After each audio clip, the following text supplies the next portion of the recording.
National Broadcasting Company presents the National Football League.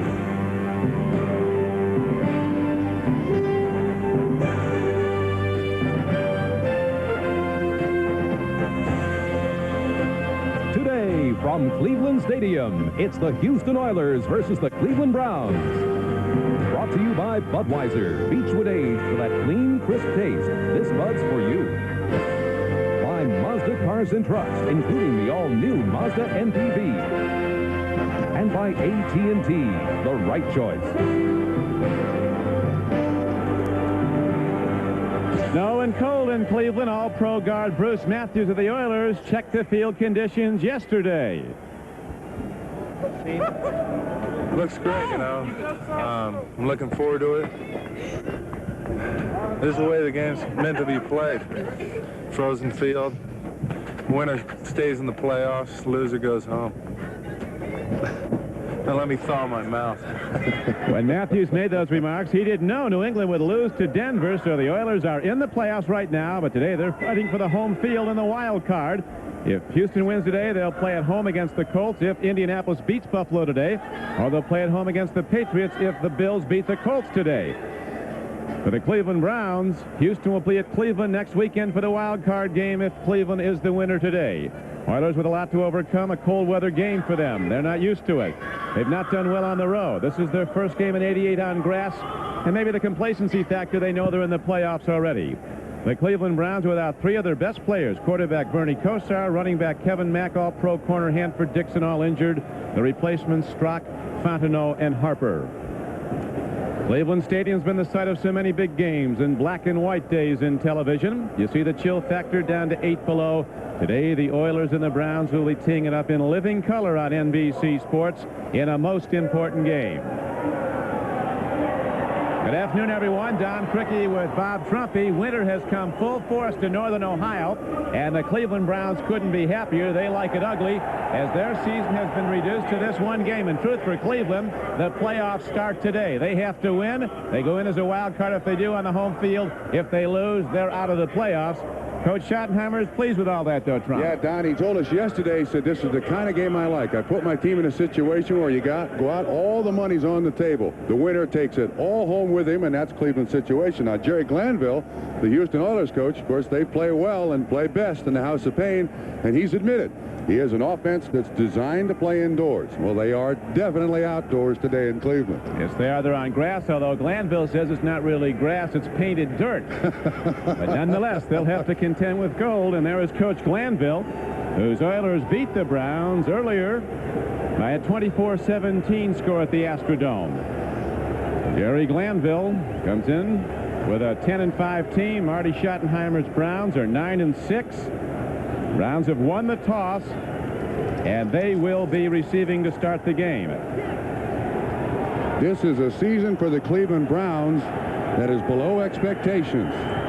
They've made 6 trips to the playoffs in the 80s, 2 straight trips in the last 2 years to the AFC Championship game, and today they're looking for a spot in the playoffs, and they have a warm weather quarterback replacing Bernie Kosar. Strock, 14 years with the Miami Dolphins, now up here in the cold and winter of Cleveland Municipal Stadium.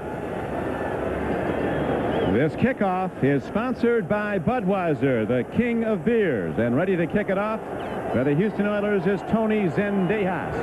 The Oiler regulars have not, Trump, played a cold weather game since 1985. So we'll see how they respond. They seem pretty optimistic. They were out having snowball fights when they checked in here yesterday. Don, emotion can absolutely, I should say cold, can absolutely rob a team of emotion. That's why the Houston Oilers must start very quickly so the cold doesn't bother them. I think Cleveland's used to this cold. The last 6 weeks they've had weather approaching this in the Cleveland area. No question. That's what Schottenheimer said. We've been practicing in it and practicing well. Here's Zendejas kicking the ball downfield. Herman Fontenot will run the ball back from his 4-yard line. He's to the 15, break in the channel, and he gets across the 30 and out to the 38-yard line. A break in the kick coverage of the Houston Oilers and a good run back of 34 yards. Don Strock, a 15-year veteran, Getting the starting call today with Ernest Biner and Herman Fontenot, his runners. Langhorne and Slaughter are the wide receivers, and the veteran Ozzie Newsome at tight end. There's been criticism of the offensive line, Trump, as you know. They've not pass blocked well in the recent days, and Bernie Kosar went down when he was blitzed Monday night at Miami. Now, there's already a change for the Cleveland Browns. They've got Fontenot and Biner in the backfield, and you see Fontenot, he's split out. He's a good pass catcher, #1 in receptions on the Browns, Biner, with 54, but this time they go to a run. And tough Ernest Biner takes it right at the Oiler defense and gets out to about the 41-yard line. The Oilers on defense have Ray Childress at left end. Bird and Fuller are the other two defensive linemen. Childress will be going to the Pro Bowl. Linebackers don't get a lot of acclaim, but they've played very well. Meads is a blitzer on the right side. Grimsley having a big year. And the secondary is very sound. Bostic was a first-team All-Pro player last year. He won't make the Pro Bowl, though he was tied for votes this year, but another player goes because of a better team record. That's David Fulcher of the Bengals. So they're good in the secondary, but the footing is bad today for both teams as the handoff goes, and not for much. On a 2nd down and 6 run, Herman Fontenot runs the ball, and he may have lost a yard, Trump, as he was knocked back by the nose tackle, Richard Bird. And this Houston Oilers defense is very versatile. They use a lot of situation substitution, and for the Cleveland Browns, their task in the opening drive here, hang on to the football. 7 times this season, they have turned the ball over in the opening drive. So the Browns now have 3rd down coming up. 3rd down and about 5. Don Strock, 6'5", 220 pounds, sets himself in the shotgun. 14 years in Miami. He doesn't love these conditions either. Now look at that. There are 10 guys within 3 yards of the line of scrimmage for Houston. Blitz coming. All-out blitz, and he throws against it, but it's intercepted. It is picked off by the Oilers. And it'll be run back by Domingo Bryant across midfield and down to about the 38-yard line of Cleveland. Webster Slaughter, the intended receiver, but a big blitz by the Oilers. Trump and Strock laid it up soft against the blitz. And Don, that's now 8 games that the Cleveland Browns have turned the ball over in the opening drive. He's trying to avoid the blitz. It was Jeff Donaldson, 31, coming right up the middle. He puts Strock on his back, and there's Jerry Glanville. He's from Perrysburg, Ohio. He's used to this cold. A lot of his players are not. First advantage of the game, obviously, to Houston. First and 10 now for the Oilers after the interception by Domingo Bryant, a defensive back from Texas A&M. Straight ahead run, and there's not much there for Mike Rozier as he stuffed Carl Hairston, number 78. Big Daddy and the defensive line made the knockdown. No gain. 2nd down and 10 Oilers. Warren Moon at quarterback. He'll be going to the Pro Bowl. So will his runner Mike Rozier. Drew Hill's another Pro Bowl player, a wide receiver who's already caught 67 passes this season. Excellent offense, and the offensive line has been superb. The 2 best guards maybe in the conference, Munchak and Matthews, both Pro Bowl players. Davis and Steinkuhler are the guards, and Tennyson's been very effective at center. This team runs the ball over 4 yards at drive. Well, they got nothing on their first carry today. Warren Moon checking off at the line of scrimmage. Here's a blitz against Moon. He eludes it. Looking way downfield, and Warren Moon lets her fly. He makes the connection. Running with the ball is Ernest Givens in the open field, and he's down to the 21-yard line of the Cleveland Browns. So early on, Trump, the Oiler offense takes the Brown crowd out of the game. That was a 16-yard gain. If you think that Warren Moon is going to be affected by this cold, I want to remind all the fans that Warren Moon was the first professional quarterback to throw for 5,000 yards, and he did it in Edmonton, Alberta, Canada. Directed the Eskimos to 5 straight Grey Cups. He doesn't like the cold, but he can function in the cold. I was talking to him yesterday at their limited practice. He said, it's the wind that gets you. You can play in cold, but the wind's the variable that you can't tell what it's going to do to the ball. Winds could be kicking up. Chill factor is 8 degrees below 0 at kickoff. Fumble ball. Warren Moon gets it back on 1st down. It is at the 27-yard line of Cleveland. Don, it appears to me that Warren Moon simply takes his eye off the ball. Now he's trying to scan coverage as it comes back, Yeah, you see, it's off target a little bit, but that's certainly a catchable snap. Pennison didn't do a bad job there, and Pennison is the center. And when you're in the shotgun, some coaches don't like the shotgun because the quarterback must not only look for the football from the center, but also read coverage. And one of the problems when you're on the road with a shotgun, the home crowd can take you out of it. The Browns couldn't use the shotgun effectively at the Astrodome, and now Moon is up behind his center. The better to hear him call signals. Second down and 14. Here's a handoff. Breaking into open field is Alonzo Highsmith, a 240-pound power back from Miami of Florida. Mike Johnson made the stop for the Cleveland Browns. And I can't tell you how much pressure there is on this Cleveland Brown defense. This has not been a very high-scoring offense. And Golick, Sims, and Harrison up front. There's an interchangeable defensive line. Matthews going to the Pro Bowl, but it's all on the shoulders of this group today. They got to stop Houston. Big loss at right corner, where a first-team All-Pro from a season ago, Hanford Dixon, is out today as they're barking in the pound. Trying to get that Cleveland defense to get it back. Cleveland turned it over on its first possession. An interception. Here's Warren Moon on third down. Oh, and it dropped ball at the 15-yard line. Got it to the wrong side of Ernest Gibbons as Dave Grayson, a blitzing outside linebacker, number 56, put the heat on Warren Moon, made him trigger it early. Oh, we got that. It was Braggs who came on the blitz. There you see, coming from the outside, Grayson is 56, but the Cleveland Browns taking a heck of a chance, coming up with a 5th defensive back blitz. Stephen Braggs makes Warren Moon throw early. Here's a field goal try now in this frozen grass field, and Dejas hits it. He's got plenty behind it, and he's right through the middle. So the Oilers go very well early, intercepting the first pass of the day by Don Strock. Domingo Bryant running it back to the Cleveland side of the field, and finally Zendejas converts for points on a 39-yard field goal. The footing is tough, but the Oiler hold and kick were perfect.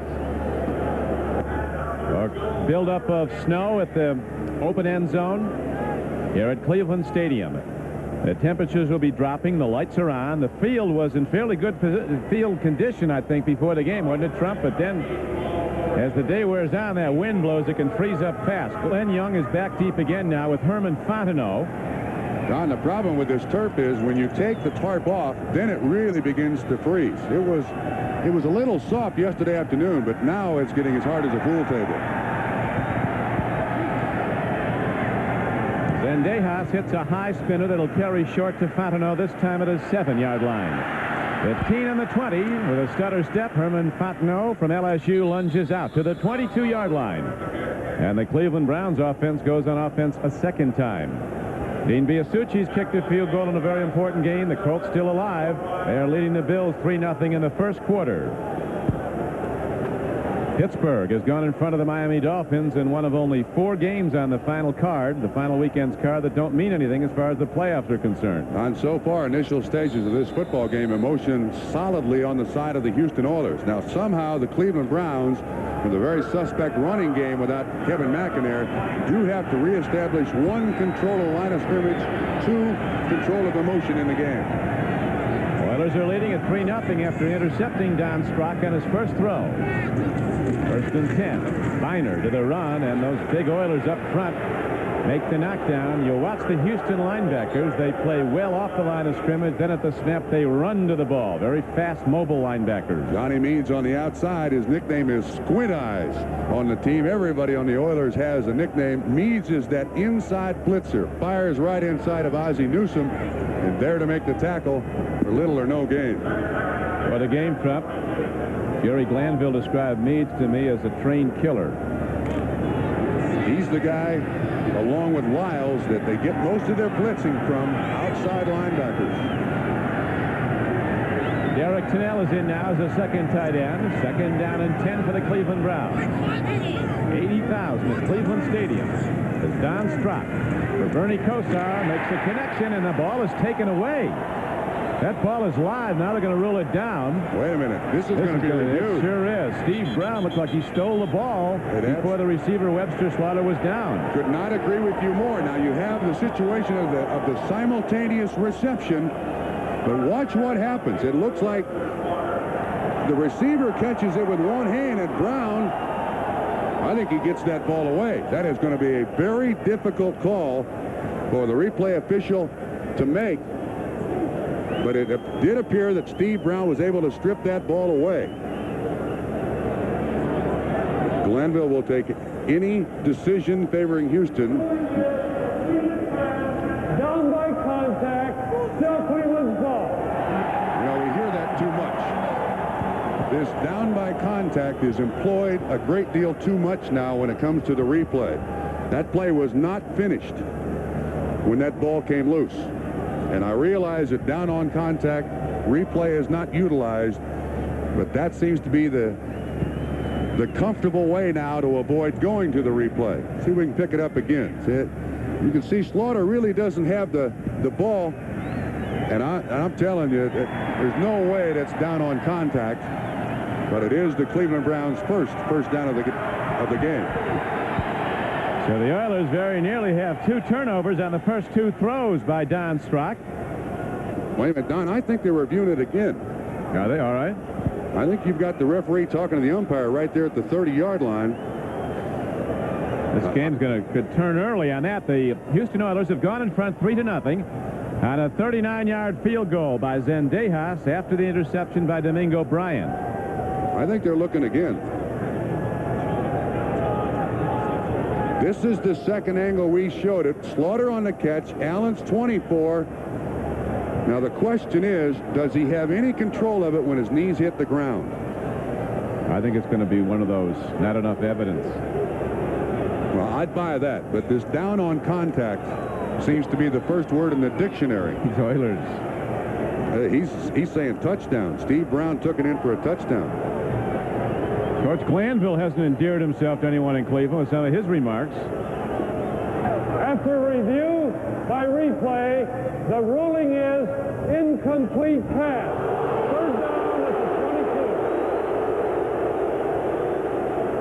22. Well, it's not as good as a takeaway, but it's better than a completed pass for the Oilers, and not for Marty Schottenheimer, whose team is off to an early deficit, down 3-0. I didn't think there was a C in this multiple choice, either ours or theirs or nobody's. Coach Glanville said the good thing about going to Cleveland to play is that you get to leave when the game's over, and that initiated a barrage of anti-Houston sentiment up here in Cleveland. So the whole thing's getting kind of ugly, but that's really kind of like they like it on a game day like this. Is right now they go to the shotgun, and Don Strock is getting back to his 16-yard line.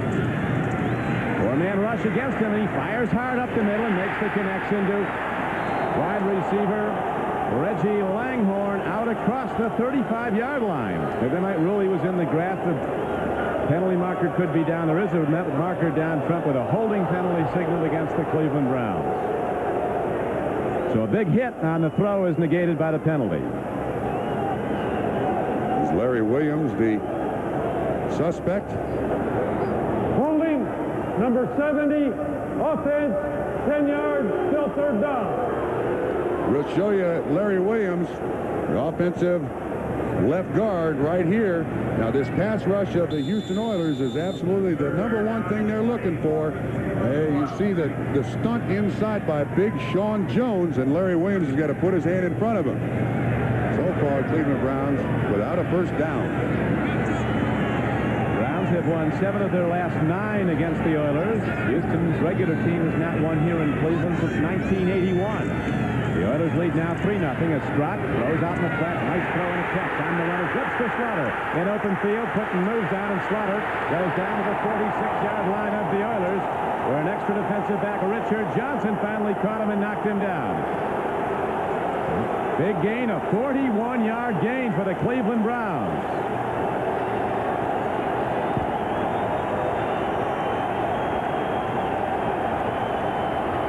You see him on the outside.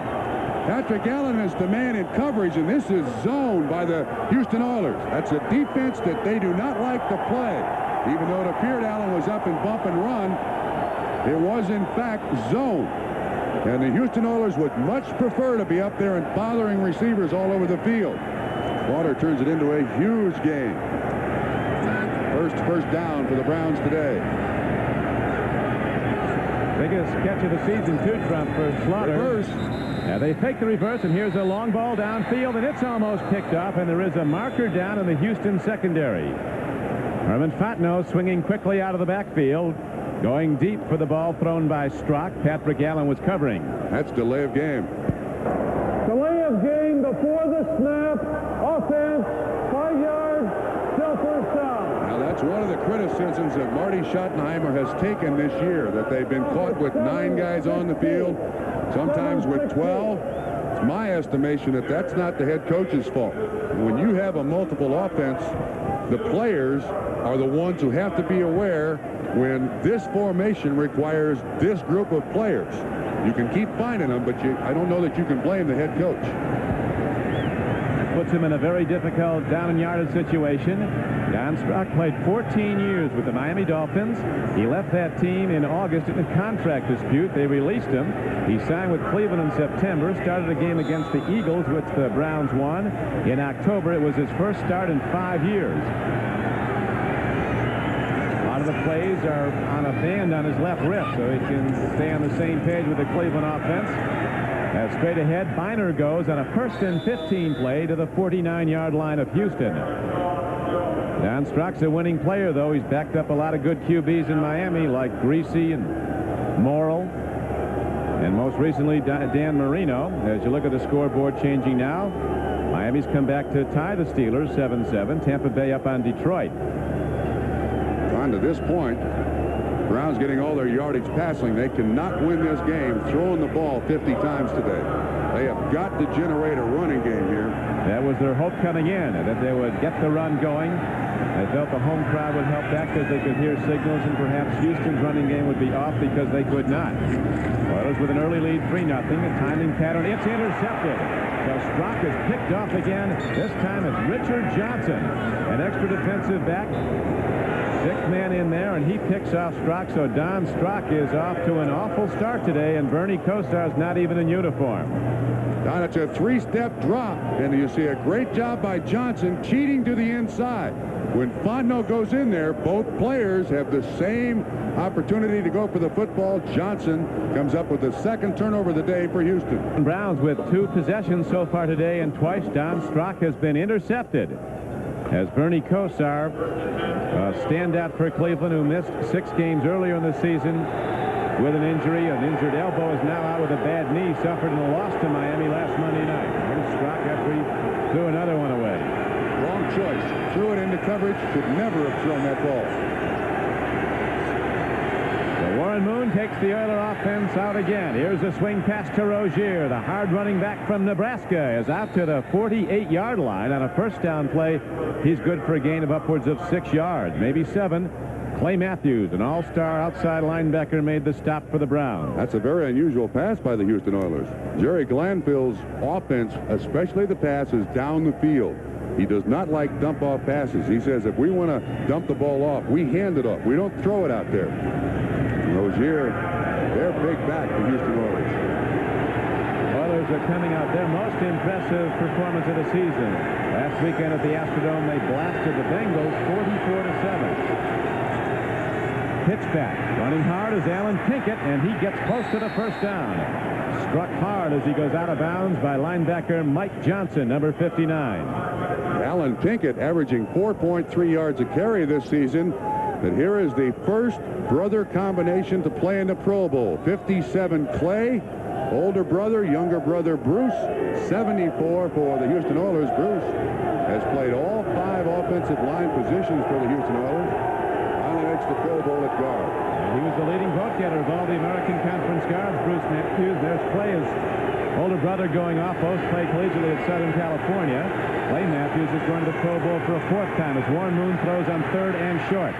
Tip ball incomplete. It's 4th down for the Oilers. Mike Johnson, number 59, makes the play again. Inside linebacker from Virginia Tech. You know, the thing that surprises me is with this bad field, certainly inclement conditions, both teams doing nothing but throwing the football. That was 3rd and about a yard, and the Houston Oilers' choice is to throw it rather than run it. Greg Montgomery, a rookie punter, a standout from Michigan State, could be trouble today. He's lost 12 pounds in the last week. He had problems with impacted teeth. He's in there to do his best. Gets a low snap, steps into it, hits a knuckleball downfield at the Ice Cube. Gerald McNeil comes up on and fields over the shoulder on the run. And at 145 pounds, in his wisdom, McNeil steps out of bounds rather than take a head-on hit. A 38-yard punt, a 2-yard return. And Don Strock will try to move the team for a third time. He's been intercepted twice. Linebacker Eddie Johnson of the Browns, an imposing presence even without that mask he got from a friend who's a professional wrestler. As right now, the Cleveland Browns 0 for 2 on previous drives, both stopped by interceptions by the Oilers as Don Strock looks to get him going again. He did hit one 41-yard throw. This time to give straight up the middle, and the footing might be tough, as these two teams who like to power the ball have had very great difficulty getting off the snap count with their offenses. But Don, I tell you, the Houston Oilers defensive line standing up, absolutely standing up the offensive line of the Cleveland Browns. There's no holes there for the running backs to run. Miner has run the ball 4 times for Cleveland. He's gained just 8 yards. Number 44. Big loss for Cleveland as you see the plays on Don Strock's wrist. Kevin Mack, who's been to the Pro Bowl twice in 3 previous NFL seasons for Cleveland, is out. Eugene Seal is in the ball game. That generally means all-out blitz. 5'8", 245 pounds. Eugene Seal as Strock stands in, throws a strike, but it's lost. Cannell, the tight end from UCLA, couldn't get his hands on the ball. Very highly regarded replacement player who stuck with the Browns when the strike was over. There's Eugene Seal, who was back in pass coverage. That'll bring up 3rd down now for Cleveland. He tricked him. Eugene Seal, an excellent special teams player. Here's Don Strock. Now he appears to know this play on his left arm. You can see all the plays. Not a good start. That plastic cover there has the entire offense of the Cleveland Browns. About 90 plays on it. Strock is a 56% career passer. Here they come, Don. Here they come. And he's 11-6 as a starter as the Oilers show blitz but come with their regular rush. And Strock stands in, throws downfield. He's intercepted again. But Domingo Bryant has his 2nd of the day. He might go the distance. Bryant is in the end zone for an Oiler touchdown. So Don Strock having the worst day of his life on the most important start of his career. A 38-yard return by Domingo Bryant. And the Houston Oilers are really laying it to Cleveland early with their defense. Don, I don't think Don Strock did a very good job of looking off the free safety. Domingo Bryant standing right back there and watching Don Strock's eyes and just stepped right in front of the pass. And all of a sudden, this is out of control, and Cleveland, I believe, is stuck with Don Strock at quarterback. They are not going to bring this Slayton kid into the ball game. It's Don Strock or bust. Or it's the single wing.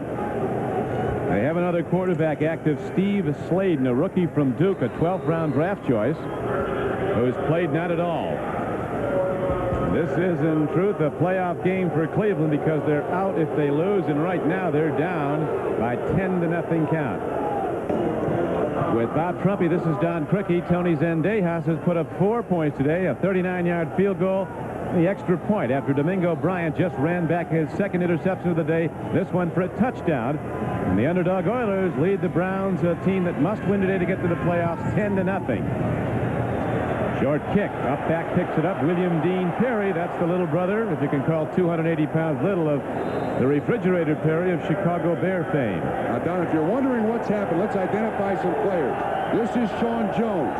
This is the outside linebacker, Robert Lyles. This is Domingo Bryant. As they start to move, you'll see Jones go out. You'll see Meads go out. It gives a false read, and Domingo Bryant goes back in zone. Don Strock doesn't expect him there and throws the ball right into coverage. The Houston Oilers are doing an excellent job of disguising those coverages, giving Don Strock false reads, and the safety sitting back there just watching the quarterback's eyes to pick it off. And as Glanville says, Prop, you're never going to see the same defense in front from us twice. The defense changes every play. They want to give the offense everything they can to contend with. As Strock swings out a pass now. Screen to Fontenot. A blocker's in front, and he's ahead for maybe a 1st down.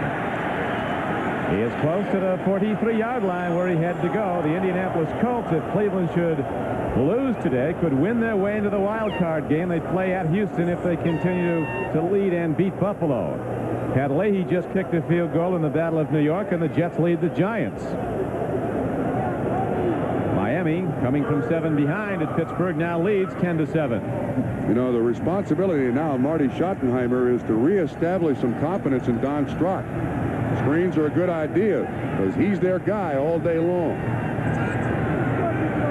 Don Strock intercepted 3 times already today in the first quarter, 4:37 to play in it. It's 10-0 Houston as Feiner on a first down carry gets the ball close to the 48-yard line. Outside backer Robert Lyles, a very fast linebacker from TCU, made the stop. Lyles, number 93, was a running back 2 years for the Horned Frogs. Lyles was the guy who nicknamed the Astrodome the House of Pain after a martial arts school in Michigan. Absolutely. He is one of the absolute stone crazies you'll find in this game.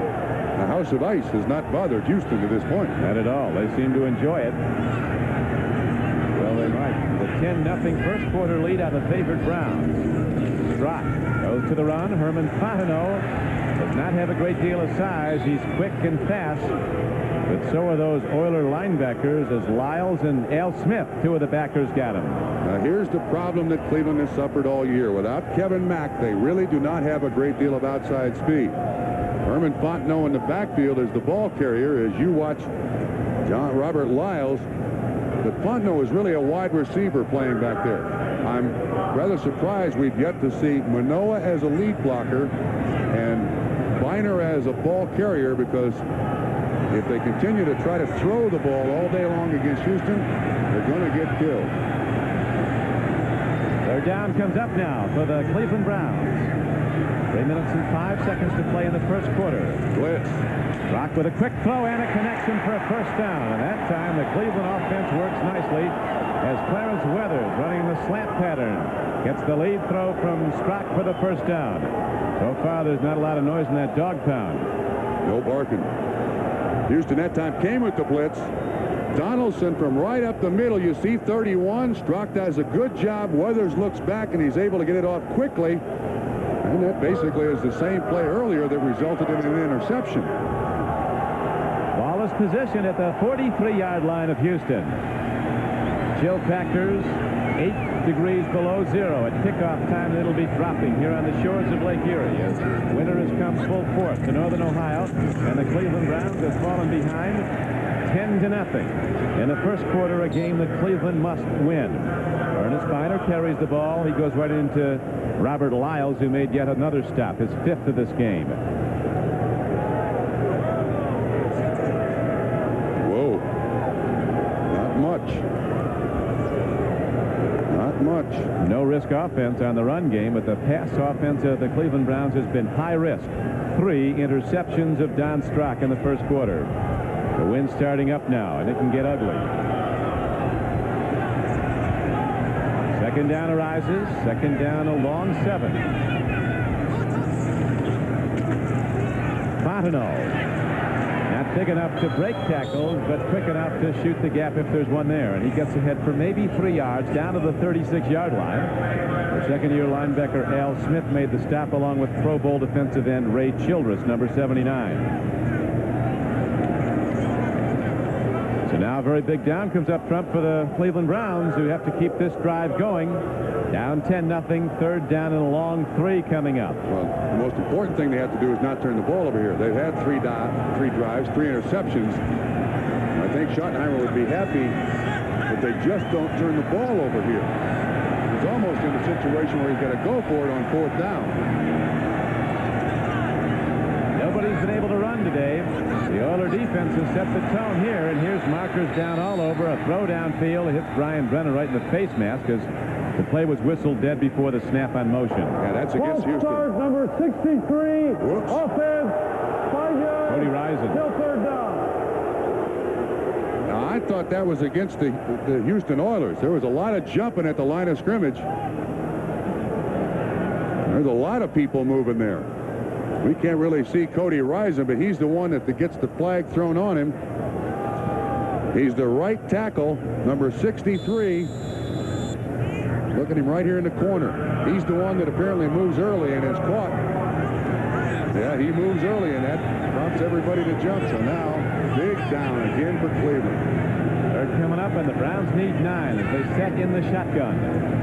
McNeil flanks the lower portion of your screen. Strock trying to elude the rush.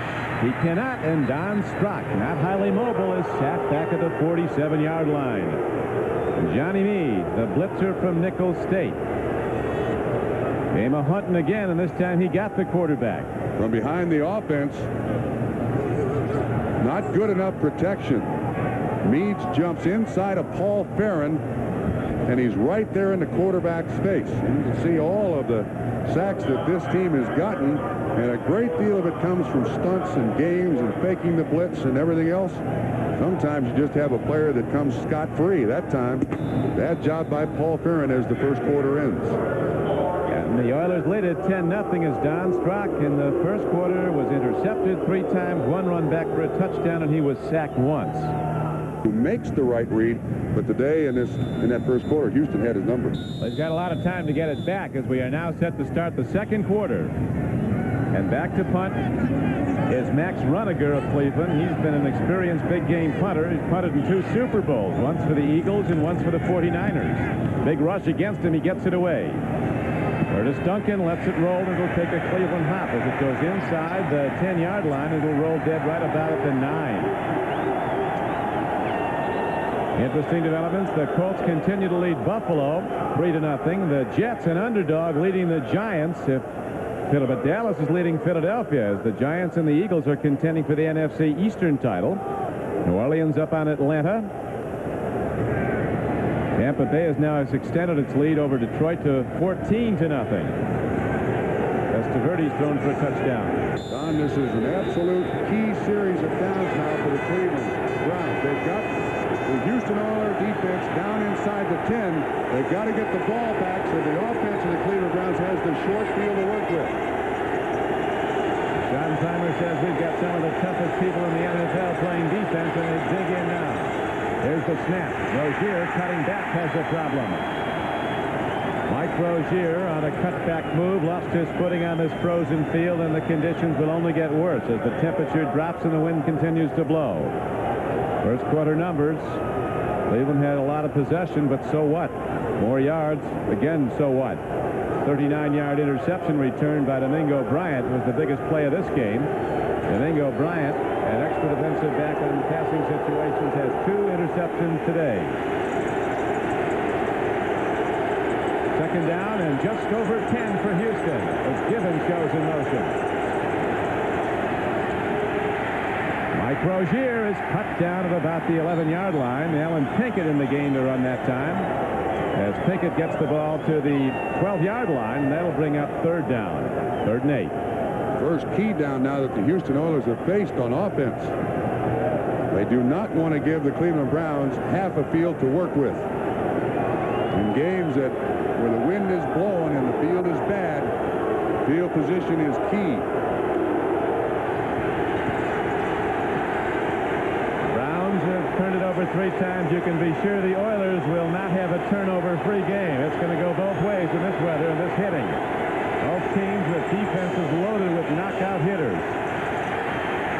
Swing pass. It goes to Rozier, and he breaks 1 tackle, and Rozier takes it out to the 20-yard line. And on a 3rd down and 7 play, the Houston Oilers convert with the screen to Mike Rozier.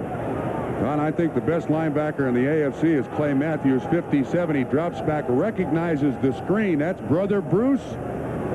Just gets a hand on him. Rozier breaks the tackle, leans forward to get the first down. There you see younger brother Bruce, 74. Clay, 57, will play in the Pro Bowl. First time they've been on any team together. Landville says of Clay Matthews, when you look at the films of Cleveland, he just jumps out at you. There can't be a better outside backer in this conference. Lorenzo White is in the game now. Lorenzo White, the rookie runner from Michigan State, doesn't get much as he gets to the 20-yard line. On a first down carry, he got nothing at all. Mike Junkin made the hit. Glanville said before the game, Trump, that he was probably going to go to Lorenzo White because he's a cold weather runner, and also he has huge feet, which you need in a frozen field. We'll watch the sweep coming this way. Mike Junkin, 54. Ernest Givens gets in front of him. Midfield 31 in there to help Mike Johnson, 59. Junkin, the first-round draft pick this year, in there replacing Eddie Johnson. Lorenzo White has a size 14.5 triple E shoe. So he's well-grounded on this tough terrain. Stick, loose ball. Browns might have it. Michael Dean Perry's going in, and the Cleveland Brown defense scores a touchdown. Moon is still down, Don. Dave Grayson hit him with an all-out blitz. So the Cleveland defense rises up and strikes, as the Oiler defense did earlier with the interception return for a touchdown.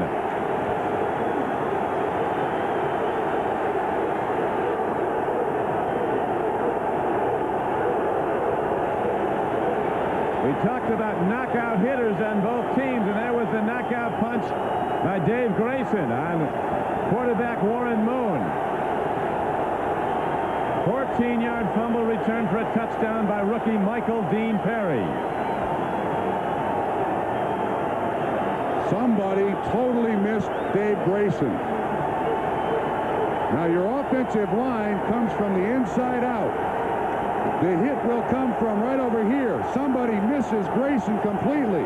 Your offensive line should count 1, 2, 3. Somebody's got to get on Grayson. Junkin comes from the outside. Grayson is totally untouched, and he hits Warren Moon right in the sternum. That is a busted offensive lineman's assignment. Ends up in 6 points, and the Browns are quickly back in the game. And 280-pound Michael Dean Perry knows what to do with the ball. When he gets it into the end zone, he goes. Team doctors still looking at Warren Moon, who was KO'd momentarily with a blitz hit by outside linebacker Dave Grayson of the Browns, and it led directly to a touchdown.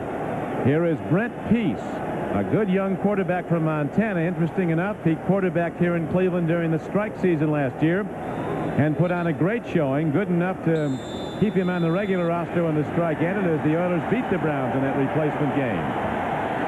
It looks like he's going to get called on today. He said yesterday at practice, Trump, he's played in dozens of games in this kind of weather. He's from Montana. The extra point spun up and good by Barr. And so it is now a 10-7 game. The Browns back to within 3 of the Oilers. Don, watch what happens. You'll see the fullback is supposed to look inside first. He goes outside. You also see the offensive tackle and guard double team, and that lets these two guys go. Grayson has a free shot on Warren Moon, and the bad thing is he not only gets hit in the chest, but he also gets hit right on the hands. His hands were right there. Now, I think he can stand a hit on the chest, but look, he's moving his right hand to see if as he's hurt his fingers. That's where Grayson's helmet went right at him. Having a great year, Warren Moon. He's going to the Pro Bowl, and it looks like he might be back in, Trump, after what could be termed a near total eclipse of the moon. He was almost... I like it. I like it. Total eclipse of the moon. He got blistered by Dave Grayson. Well, they certainly got to straighten out the blocking assignment so that that doesn't happen again, or Cleveland's going to come with it again and come with it often.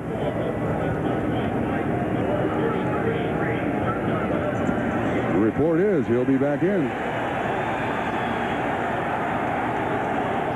So now momentum has changed dramatically here in cold Cleveland, Ohio, and the 80,000 that jam Cleveland Stadium are up and jumping, and the dogs are barking as Lorenzo White, Spencer Tillman, and Alan Pinkett are back.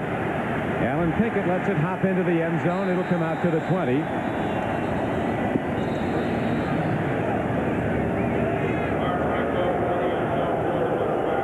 Couple of bucks with their antlers locked there, going for the face mask.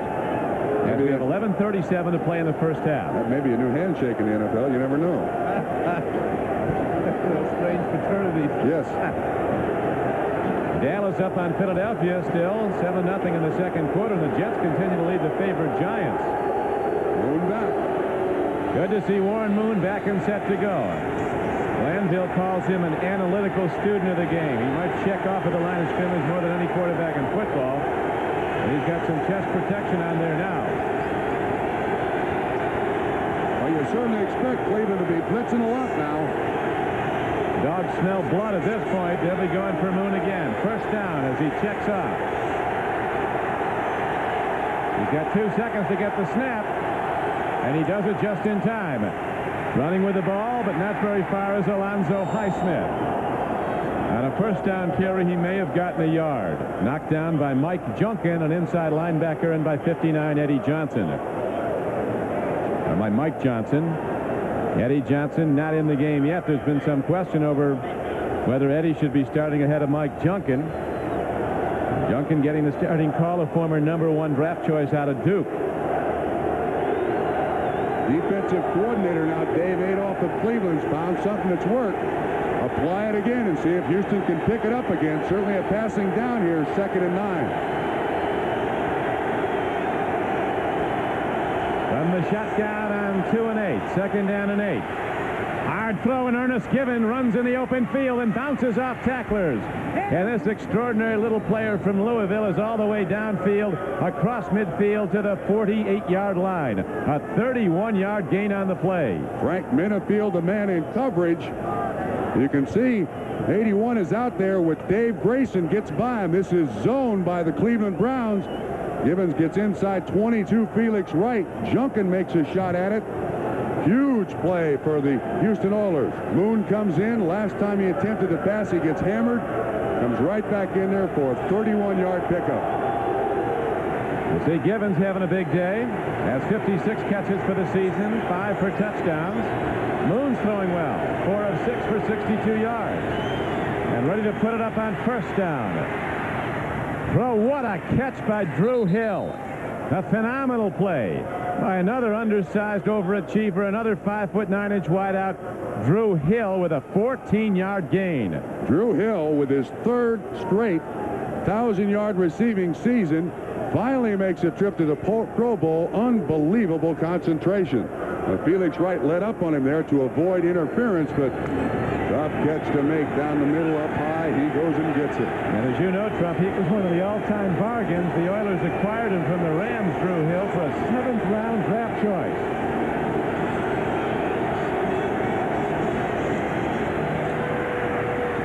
First down throw, and Warren Moon, as he did so many bitter cold days in Edmonton, Alberta, finds the mark. Throwing downfield, this time he goes again to Drew Hill. And Hill is ahead to the 24-yard line of Cleveland. An 8-yard gain on the play.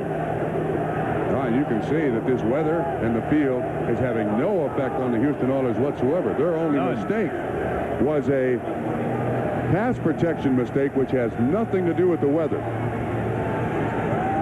This is a football team that has fun. Houston Oilers love to play, and Jerry Glanville loves to coach, and they like these situations. Jerry's kids, they call them. There it is. 2nd down and just under 2 yards. Moon looking to pitch it up. Free ball on the field. Incomplete pass. Yeah, that's a forward pass. That's right, even though it's underhand. Going to Ernest Givens. Incomplete forward pass. 3rd down. Browns went for it, thought they had it. Incomplete forward pass. So that brings up 3rd down and 2. This is simply a forward pass, whether you throw it overhand or underhand. You see Givens, 81, coming in motion. Michael Dean Perry, 92, the man there. But it's just an incomplete pass.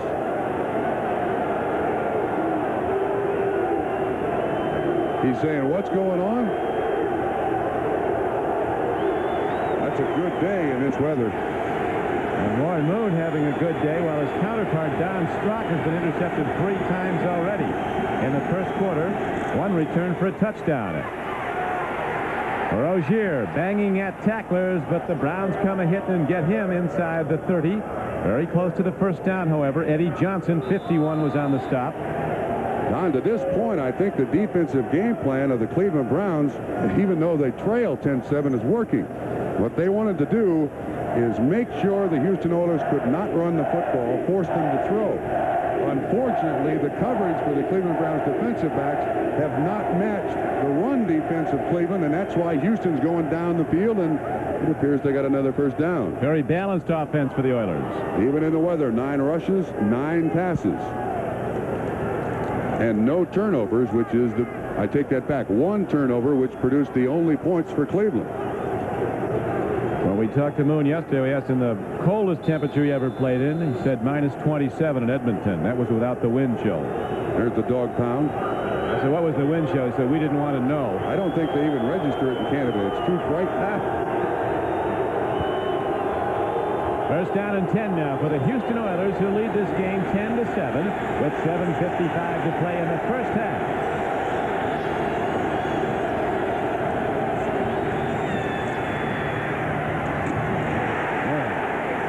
Big league hits put on at the 11-yard line. Ernest Givens is down. He's out. He's all right. Mark Harper, who is starting for All-Pro Hanford Dixon, who's out with a quadricep injury, made the stick, number 23. Harper had the coverage. You see 23 on Ernest Givens. Felix Wright playing at free safety. This is in a simple in pattern. It's man-to-man. That means you got a free safety, and this is his job. 2 of them got him. Make the Felix receiver Wright pay. He's still down, but a tough kid.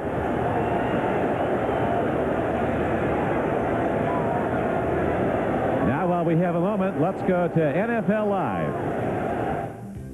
All right, Don, as we watch this Jim Kelly pass fall incomplete on 3rd down, we'll tell you that in the climate-controlled atmosphere of the Hoosier Dome, the Colts are stopping the Bills. Eric Dickerson has 62 yards rushing for Indy, and on a 52-yard Dean Biasucci field goal in the first quarter, the Colts lead the Bills 3-0. Thank you, Bob. Not climate controlled here in Cleveland. It was -8 wind chill at kickoff, 22 degrees temperature with the winds bringing it lower. And it hasn't gotten any warmer. The sun was out earlier. Now gray overcast skies. The lights have been on. And Ernest Givens is up and okay after he was hit by 2 men. Harper got him first, then Wright. Felix Wright put on that knockout stick.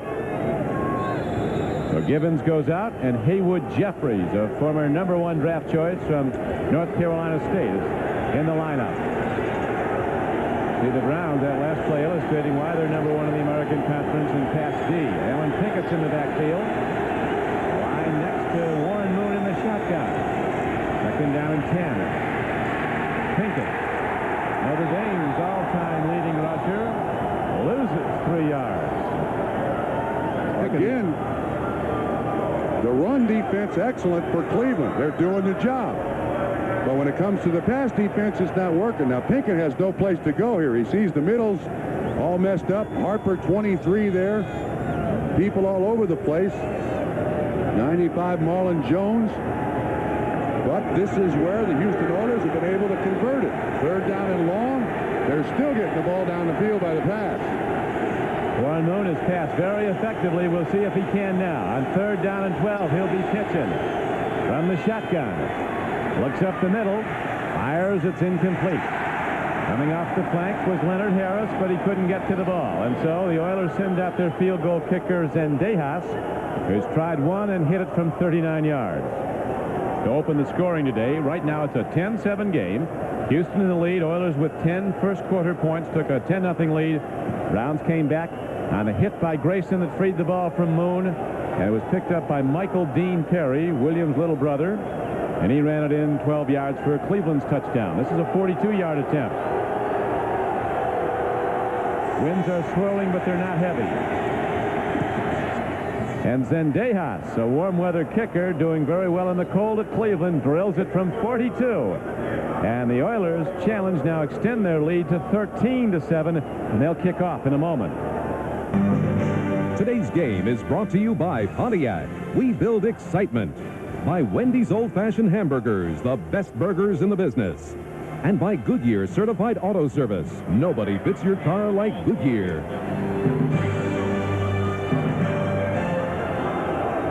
Hanford Dixon without the helmet on, a first-team All-Pro cornerback the last 2 years, and a Pro Bowl player again this year, out with a quadricep injury. Warren Moon has been attacking that area. Harper's in to replace him as Zendejas, who just hit his 2nd field goal, kicks off short. Fontenot on a run from his 20. Man, these people pop as the ball is out to about the 28. All right, let me tell you, this Houston Oilers football team with their special teams are extraordinary. Jets extend their lead over the Giants.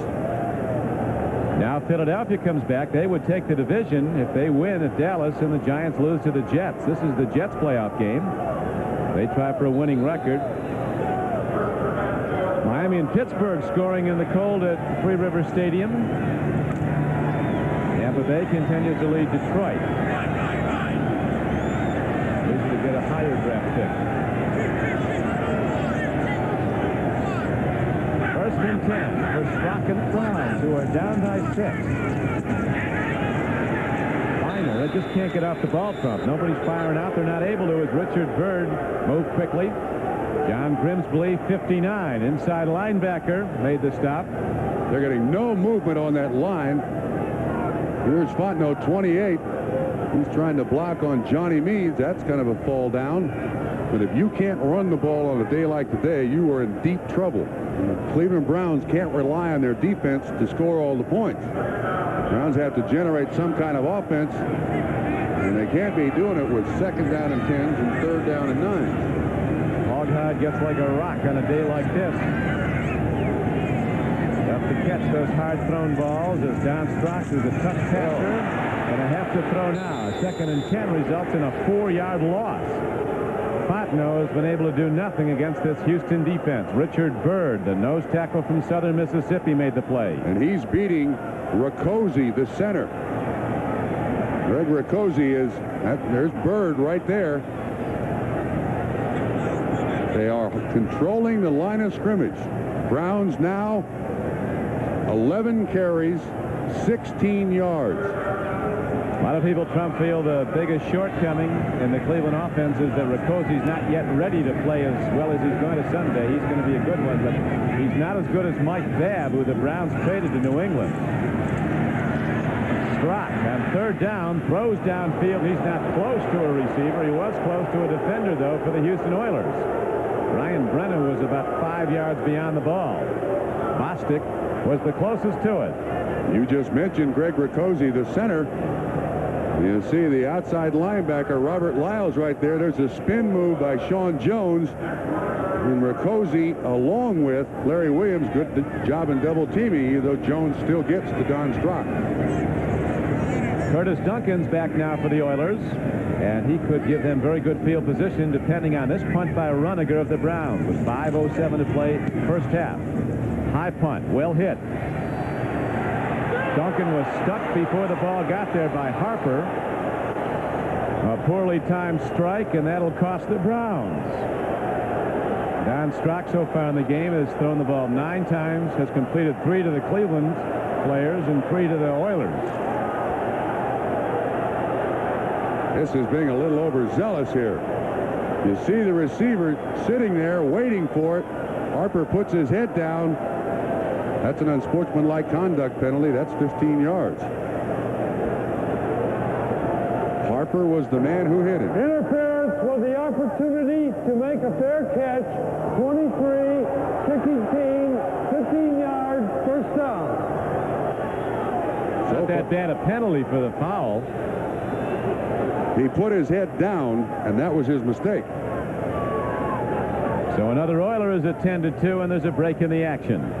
Returner's worst nightmare. Harper, 23, puts his head down, and he doesn't realize that Duncan doesn't have the football. Duncan is shot to the solar plexus. He's up on the sideline. Harper back on the field. And now the Houston Oilers start inside the 50, the Cleveland side of the 50. You know, Trump, Jerry Glanville has maintained all along that Warren Moon's the best quarterback in football this year. He's certainly been the best quarterback today. Glanville said, don't give me stats to show me who's the best quarterback. Let me see the winning numbers, and he's a winner. He's a tough kid, too. Yeah. Glanville probably unique in the NFL in that he calls all of the offensive plays. During the week, he designs the defense, and on Sunday, he calls the offensive plays. I bet there's never been anybody who's done that before. Maybe in the years when there's one head coach and 2 assistants. That was a while back. Here's a handoff straight ahead. Rozier powers his way inside the 45-yard line on a first down carry. The gain is good for about 3 yards as Marlon Jones, a former All-CFL player in Canada, made the stop for Cleveland. Moon was not drafted out of the University of Washington, as Oiler fans are well aware. Then he went to Canada, was the best thing that ever hit that league. You pointed out Trump 5 straight Grey Cup victories for the Edmonton Eskimos with him at quarterback. Came to the Oilers as a free agent in a multi-million-dollar deal. He's gotten better. He's surrounded by some excellent personnel as he stands in and throws and makes a connection to Drew Hill. And that fleet little receiver from Georgia Tech again dances downfield, not out of bounds, inside the 30. Stephen Braggs was the closest man in coverage. Ends up being a 16-yard gain, and Braggs slipped a little bit. That allowed Drew Hill to be open. Jim Kelly just threw to Andre Reed as the Bills go ahead of Indianapolis. That game of great importance to the Cincinnati Bengals, who are watching this. After their great comeback win yesterday, if Buffalo loses, the Bengals would have home field through the playoffs. The Bills win, they'd have it. Into the play. Doesn't take much for these two longtime rivals to start a pushing and shoving match. Rozier only has 3 yards on 4 carries. It's been Warren Moon's right arm that's been the difference. Another connection down to Alonzo Highsmith, and he bowls his way down to the 9-yard line.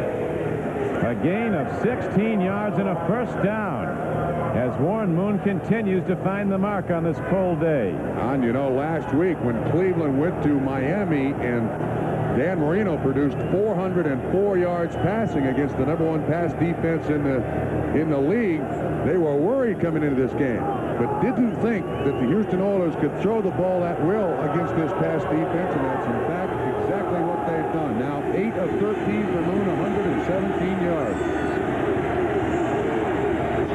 I'll tell you who's up and pacing the room somewhere in the greater Boston area is Raymond Berry. His Patriots could get in the playoffs depending on the outcome of these games. If Cleveland loses and Buffalo wins, the Patriots go to Houston. It's really too complicated to go into in great detail for this. I like reading. I'm not from MIT. I like reading the paper tomorrow. They'll tell me where we'll be. Rozier not producing much running yardage. He was their big running back to this point. Needs just 15 yards for 1,000 in the season. 2 minutes and 43 seconds to play in the first half. 13-3, the Oilers lead, and they're challenging again. Their first touchdown on an interception return. Wide open in the end zone. Going for the ball was Leonard Harris. He had a couple open, Don. A Red Raider from Texas Tech made a diving try, but he couldn't get to the ball. Well, he got to it, but he couldn't hold it. He had a couple of guys open. He had his choice, but he was apparently locked on. Leonard Harris. Don, there are receivers open all over the field. Watch in the end zone. Look at that. Look how open he is. Brian Washington, 48, overruns the coverage. If Moon can get it to him, it's an easy score. There's nobody close. Snowballs coming from the dog pound. This is not an easy end of the field for a visiting team to compete in. No balls are flying in there. Here's another throw and a catch. Alan Pinkett dances down to the goal line. He's not in, but he's so close. A third down play, and the ball is inches from the goal line on a 3rd and goal. We got a flag, too, Don. Pass against the Oilers. Yeah. An illegal pick. That looked like a pick. Those Brown fans are doing all they can to help. Interference, number 85, offense, 10 yards, still 3rd down. The first thing wrong he's done in a long time. Drew Hill. Sometimes you have to be an actor. When you're down on the goal line, you can see him smiling. He said, you know, I got caught. Sometimes it's designed for you to run a pick, but you got to fall down, you got to trip, you got to do anything you possibly can to try to fool the officials. That time he got caught. Pinkett is wide open out in the flat. This is tough. So now we have 3rd down and 17 coming up. High ball, man is out there, but there's too much on it for Haywood Jeffries as we lose him and the defender in a bank of... And the man is taken out. The photographer, somebody. He got nailed. Will Hill was the man in coverage, and that gentleman... Jeffries is also down. That's not a pile of snow. It's like the Crimean War out there. Bodies all over the snow today. That's not snow. That is a hill right there. And Jeffries is working on Will Hill. Ball put up. See if we can see the gentleman in the corner. Got a camera in his hand. Got him twice. I think that was a local Cleveland or Houston cameraman who's being attended to. Now we got some idiots from the dog pound throwing snowballs down there. You can see them. People can get rambunctious on a cold day like this. Some will have a cocktail even up in that pound. Yeah, that group mentality can turn you into a convict in a minute.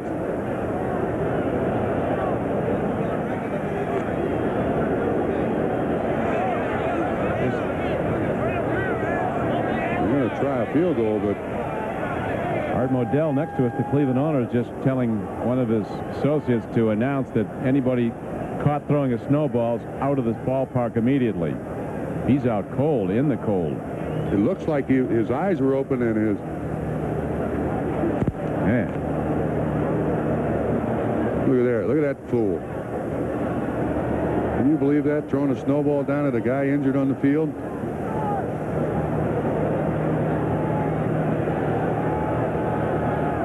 Most of the snowballs have been directed at the Oilers. These Oilers they don't back off either. After they went out in front 10-0,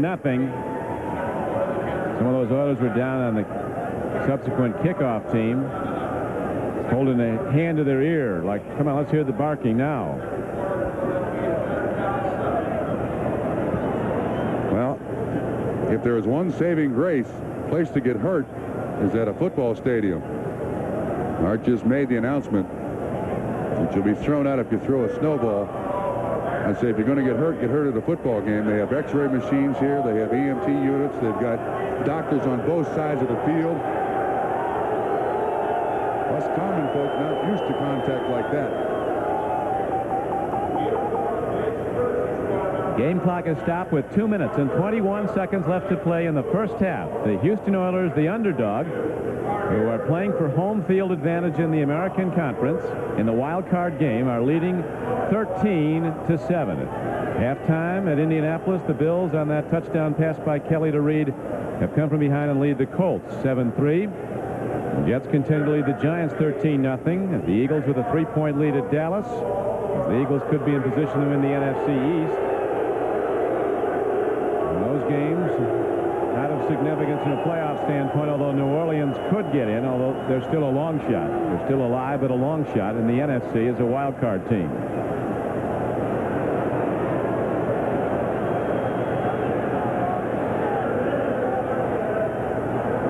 Now the Houston doctors, and they're waving out for a stretcher. Doctor, that man waving his hand with the turtleneck sweater on, is one of the physicians from the Houston Oilers. Coming up is college football's national championship weekend on NBC Sports. To lead off the big day, Syracuse meets LSU in the Hall of Fame Bowl. Then the Fiesta Bowl features a battle of the nation's only unbeaten teams when #1 Notre Dame takes on #3 West Virginia. And the day concludes with the primetime extravaganza of the Orange Bowl, when #2 Miami of Florida takes on the 5th-ranked Huskers of Nebraska. Championship Monday, numbers 1, 2, and 3 are only on NBC. Well, I certainly hope the best for that young man that's hurt down there on the sideline. But do you remember a movie that was based here in Cleveland Municipal Stadium? A movie called The Fortune Cookie. Starred Jack Lemmon, Walter Matthau. They're bringing the stretcher out for this young man. Yesterday, when the Houston Oilers got to Cleveland Municipal Stadium, John Grimsley. He likes it. John Grimsley's just a few miles away from Canton, Ohio. This isn't new to him. It is to Bruce Matthews, who's from Southern California. So the cameraman, who was injured when the receiver and the defensive back ran into him on that deep pattern to the end zone. That was Eugene Seal. They were having fun yesterday. 5'8", 245 pounds. What a player he's been. Say, it's fun for a little while, but it can get old once you're out in that wind. Boys will be boys. Where'd you get the gloves at? There's Bruce Matthews.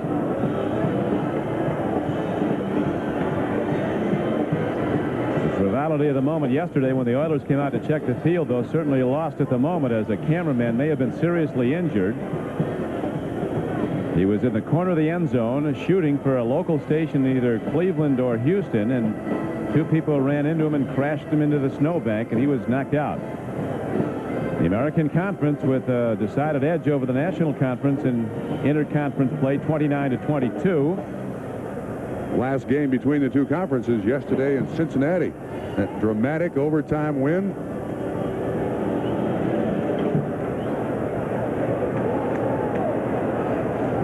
It's interesting. I didn't realize that American Conference Jets and Giants, an interconference game being played today. Well, so much for my comment about yesterday, Cincinnati-Washington being the last one. The Jet-Giant game today in Giant Stadium is definitely the last interconference battle. Play has been stopped now for over 10 minutes here on the playing field, while an injured photographer is being attended to. The wild card game will be next Saturday here on NBC Sports. If the Oilers win today, they'll be at the Astrodome to host either the Colts or the Patriots. Isn't that right? Cleveland wins, game's here. Cleveland loses, game's probably going to be in Houston. As you may be aware, the Cleveland Browns absolutely have to win today. Their 15-game season to date culminates in a one-game season today on the 16th weekend. That win and they're in the playoffs, lose and they're out, win and they're on the home field for the wild card game. But if Houston wins, all bets are off, and the Patriots could conceivably back in the way things are going today. Both teams now going to the sidelines, try to get a little heat on their legs. They have those hot benches to try to help. This has been a horrible year for the Cleveland area. They were within 96 yards of a trip to the Super Bowl 2 years ago. They were within a fumble of going to the Super Bowl last year. And 9-6 in 1988 has turned a lot of believers over the last several years into a lot of disbelievers in 1988 here in Cleveland. Mike Pagel, one of the quarterbacks of the Cleveland Browns, he's been injured much of the year. Various times the Browns have lost 3 quarterbacks. Their top running back, Mack, and an all-pro corner in Hanford Dixon. There's the best quarterback, Bernie Kosar, that Cleveland has, and he's out with that knee injury. Tried to work this week, couldn't go. It's really a day-to-day basis whether or not he'd play in a wild card game if Cleveland's in it. See where the Browns are without Bernie Kosar and with him. Bernie seems to make a difference in this team, doesn't he? Cleveland's won 4 games in a row here at home. The Browns are looking to make the playoffs for a 4th consecutive year, but they have some coming from behind to do here. With 2:21 to play in the first half, the underdog Oilers are in the lead by a 13-7 score. Now the injured cameraman being taken from the field.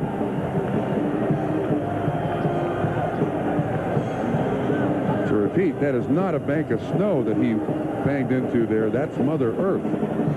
That is the little terrace right there at the right field home run fence.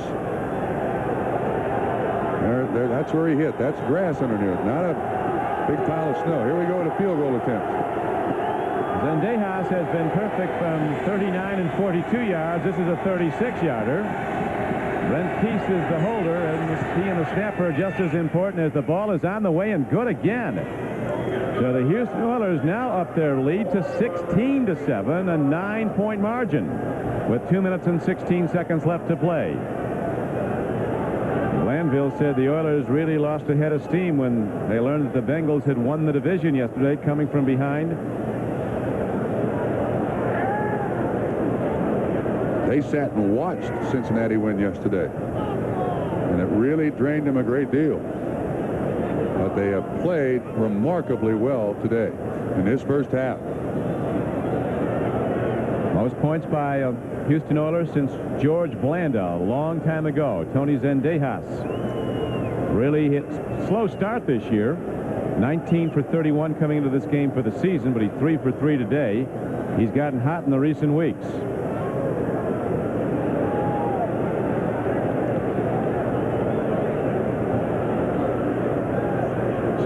the Oilers will kick off yet again with 2 minutes and 16 seconds to play in the first half.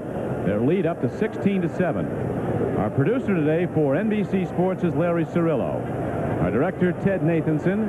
The coordinating producer of NBC Sports, Michael Weissman. As the Browns and the Oilers teeing it up for the second time this season. If Cleveland can come back to win, they would play a third time in the wild card game here in Cleveland next Saturday. Zendejas hits it in the cold down to the 9-yard line, and Fontenot runs back another one for Cleveland. Out to the 25-yard line where it's 1st and 10. These special teams of the Houston Oilers, often the group that sets the emotion for the game. It's referred to by their coach as hit the beach. Eugene Seal is the star of these special teams. Terrific. They award an Army helmet. That's what they were wearing it out in the field before the game. They take a lap. It is an honor that Houston Oilers players, starting players, are asking the special teams coach, Richard Smith, how do I get on these special teams? I want that helmet. Eugene Seal's the guy you got to root for. He was picked up last year. He's working construction down in Texas. Picked up as a replacement player. He's just sensational. The replacement team. He's been the same for the regular team. His teammates all say he should be in the Pro Bowl as the special teams player. As the game winds down to the 2-minute warning. And the Cleveland Browns again go to the run, and again, and not for very much, as the Oilers cold but happy at this point in the game. Oilers in command at this point, leading 16-7. As you know, they call the Astrodome the House of Pain. Some people are referring to this, Trump, as the House of Frozen Rain, as we've got a lot of it around the field. Houston certainly not convinced. Playing very well. They really are. Strunk has 6 completions. 3 for him, 3 for them. That's the difference in the game. One TD throw from that standpoint, but it was to Domingo Bryant, who plays for the Oilers. Don Strunk has won a lot of games in his career. He's 11-6 as a starter, but he's come off the bench so many times in his 15 years to win games. He almost won one Monday night against the Dolphins. It's 7-11, 2 for touchdowns. Throw and a catch. Downfield to Langhorne, very close to a first down. 2-minute offense. They need points here for a little psychological boost down, and they need points bad. Strunk will be pitching for the final minute 40 to go in the first half. The Oilers in the lead. 16-7. Here's a long ball thrown. A man is open, but Slaughter drops the ball. An excellent throw by Don Strunk. He really put some pop on that throw and had it right on the hands of Webster Slaughter, who lost it on this cold day. Slaughter, bottom of the screen, runs the little in. Patrick Allen is the man in coverage. But just after he catches it, there you see the bobble. And then he sees Jeff Donaldson. Might have been a footstep bobble. That Jeff Donaldson will pop you. He is a tremendous safety, free safety for the Oilers. Both are safeties. Donaldson and Bostic. Fontenot back in the backfield. He'll be swinging out to catch a pass now on 2nd down and 10. As Strunk takes a look, he goes to Fontenot. He catches at the 41, trying to turn upfield. He's going to go for a first down, and he gets out of bounds to stop the clock with 1:24 to play. So Fontenot is Strunk's man coming out of the backfield. Looks like he hit his arm on the yard marker. We've had a lot of injured troops today. When he came to the sideline, it appeared that they could not get the yard marker down fast enough, and it appeared that he hit the yard marker. First down, Cleveland. The drive remains alive. Let's see if we can see what happens when he's driven out of bounds. And he lands right on the yard marker. And his elbow, of course. First down at 10 now from the shotgun as Don Strunk with 1:24 left on the first half clock. Stands in, Meads coming on the blitz. Free ball up in the air, and it is almost picked off. It is incomplete at the 49-yard line. Sean Jones, a huge pass rusher, and William Fuller putting the pressure on. William Fuller got his hand on the ball, and Sean Jones was right in the face of Don Strunk. Schottenheimer, as he mentioned to us yesterday, Trump, Sean Jones has really changed their whole pass defense. He puts so much consistent pressure on the quarterback. And you can't double team him. Huge ex-Raider, born in Kingston, Jamaica. season stockbroker in Southern California and an excellent pass rusher.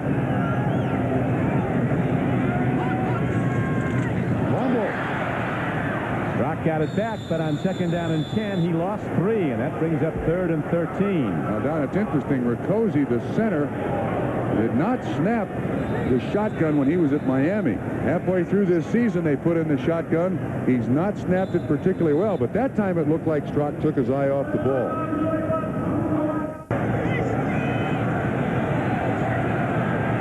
Mentioned earlier, the Oiler regulars have not won here in Cleveland since 1981. They play here every year. They missed the appearance here last year because of the strike season. The Oiler replacement team did win as a downfield throw is a connection to Clarence Weathers. He's a rather amazing story. Clarence Weathers, his brother was a high draft choice of the Patriots. He came up to visit him and started catching balls on the sideline at a New England practice, and somebody said, this guy's pretty good, let's work him out. Didn't he make the team? His brother's out of the league, and this guy's doing well. That was Steve Brown in coverage, and that was a well-thrown pass by Don Strock. The Browns can erase a lot of ills in this first half if they get points here, Don. Strock has moved them nicely now, and 68 ticks left in the second quarter. Fontenot, they go to the draw, and they get some big yards as Fontenot's down inside the 25-yard line. Browns quickly get a timeout. They used only 7 seconds. Well read by the offense there. You can see the defense comes with a lot of extra defensive backs, and there is no middle linebacker. Good blocking up front. First guy that gets to him is Domingo Bryant, and then Fuller comes from the defensive end spot to make the tackle. Fontenot, an excellent player in the open field. He's not the tackle breaker that Kevin Mack is, who's out of the game with an injury. Fontenot on that draw play just ripped off a 17-yard gain down to the 24-yard line. It doesn't take a lot for the emotion in a football game to change, and points on this drive at the end of the first half can't help. At halftime, we'll be going to NFL Live. Frank DeFord will check out the left-handers, the wrong-armers. And the scores and highlights on Week 16. It was interesting going into the final 14 games on the final weekend. 10 of them had playoff implications. Only 4 had no bearing.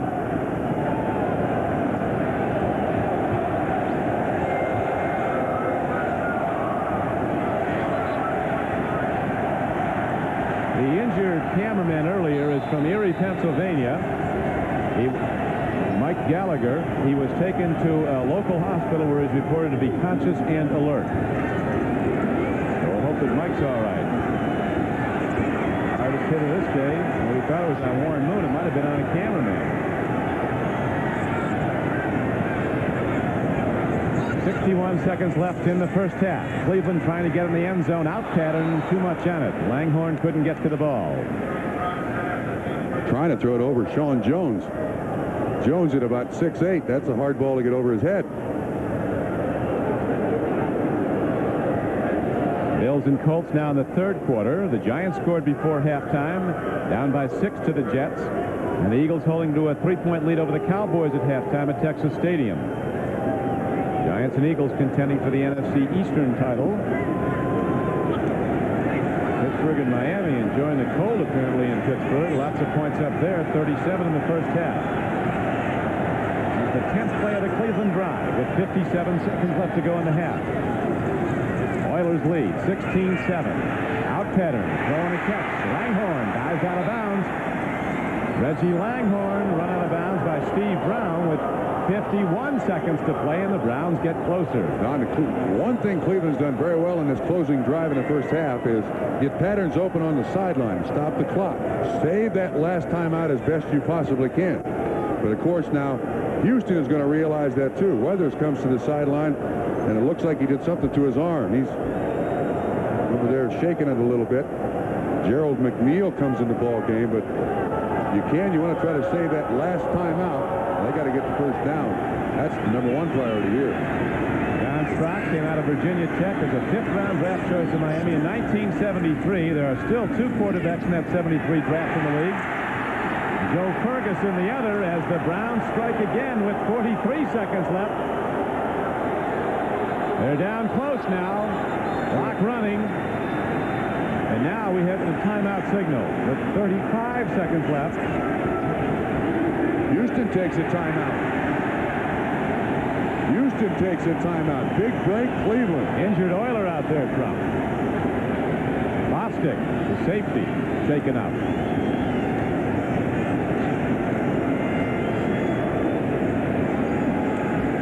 The Houston Oilers have gone with the prevent. They've not come with the blitz. They've given up the short yards and hope that the clock eats up the Cleveland Browns before they get down in scoring position.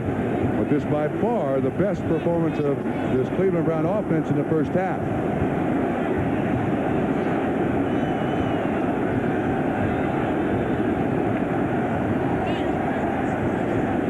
Don Strock's passing numbers picking up. Those 3 interceptions still haunting him, though, all in the first quarter. 1 return for a touchdown. This is a key play here. This first down play. It's first and goal just inside the 10. Don, I think you almost have to give it a couple of 3 shots in the end zone. But remember, Don Strock already has 3 interceptions. Shotgun set with 35 seconds to play. First and goal for the Cleveland Browns, who trailed 16-7. Another throw and a catch, and out of bounds inside the 5-yard line is the sure-handed Brian Brennan. As Johnny Meade made the push out of bounds, but Brennan gets it close, and there's still 30 seconds left. Meade's the linebacker in coverage. He simply runs a drag, gets the yardage he can, and steps out of bounds to stop the clock. Now Ozzie Newsome comes into the ball game, yet to have a reception.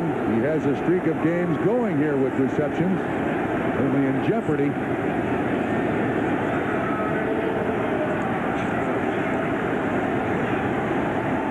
At the 6, second down and goal from there, as the Oilers are going to be coming on a blitz.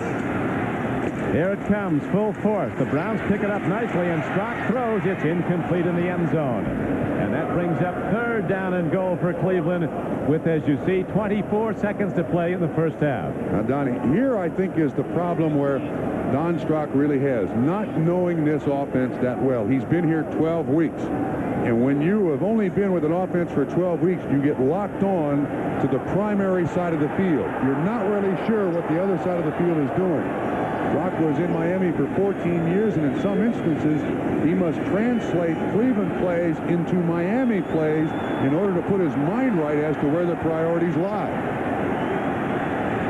Probably not an easy thing to do with 80,000 people screaming and the Oiler defense coming at you. Third down and goal.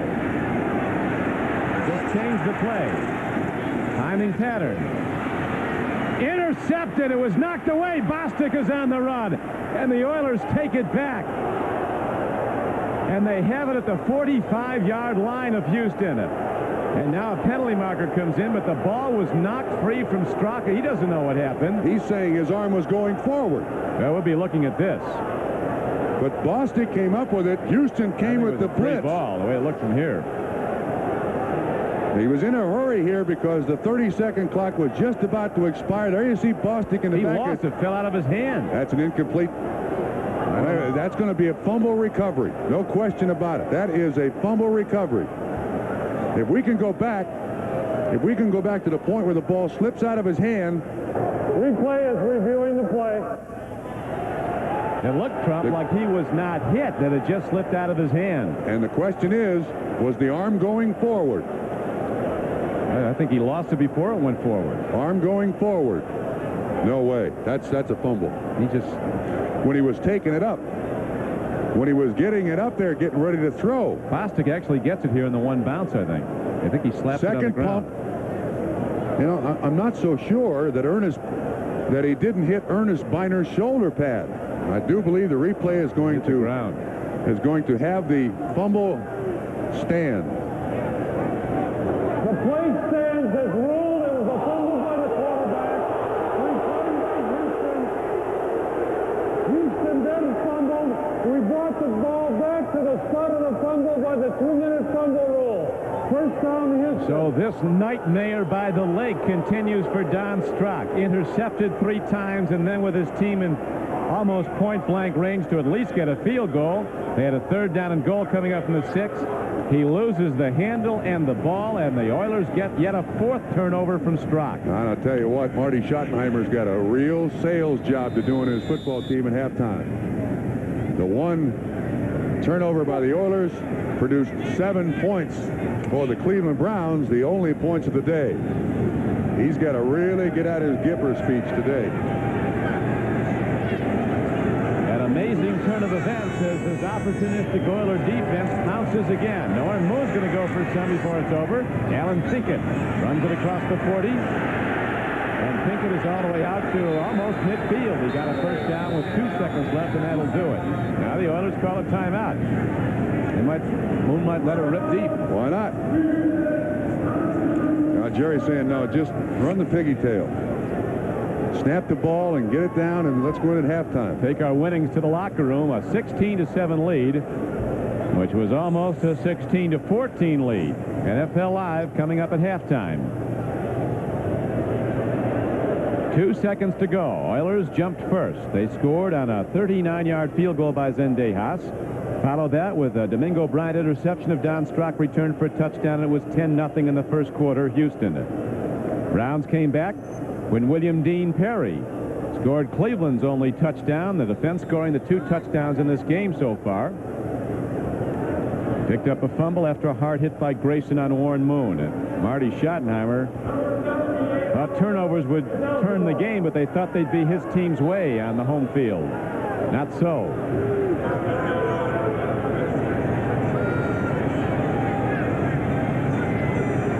So Warren Moon, who quarterbacked brilliantly in the first half of the Houston Oilers, downs the ball and runs out the clock. NFL Live halftime activities will continue in a moment. We'll be right back. Hitter has come to Cleveland this day with a vengeance, but the Cleveland Browns are the home team and having trouble functioning in it as they've had all those turnovers. Marty Schottenheimer said before the game that he thought it would turn on emotion, but really the mistakes of Strock throwing the ball have taken the emotion out of the crowd and maybe out of his team largely.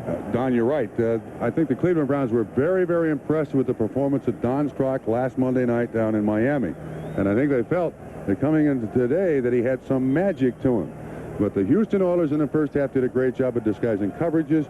He threw 3 interceptions right into coverage, and then the 4th fumble, the 4th turnover was that fumble. It was not really his fault, but I think if Marty Schottenheimer's got a Gipper speech, he used it just a few minutes ago. All of that. He had a summon George on that deathbed. I mean, anything that you can possibly imagine to encourage this team, because they are still within striking distance with all of the problems they had, and they're still in the game. But again, I've preached so many times when we're doing these games that the opening drive of a game or a half is so important. And now I think Cleveland's on the field defensively first. They need a turnover right now. I tell you, Houston's done a great job. They lost one that led to a touchdown, but Warren Moon has been absolutely superb today. You can't overestimate his value in the final outcome of this game. He's been tremendous. And, Don, when you consider that basically the Cleveland Browns game plan defensively has worked, shut down the run, make Warren Moon throw the ball. He's done it, and he's thrown like he's playing down in the Astrodome. The weather has been no particular problem. The only problem that he had was an assignment mistake by someone that allowed Dave Grayson, a linebacker, to hit him right in the chest. He's played spectacularly in the first half.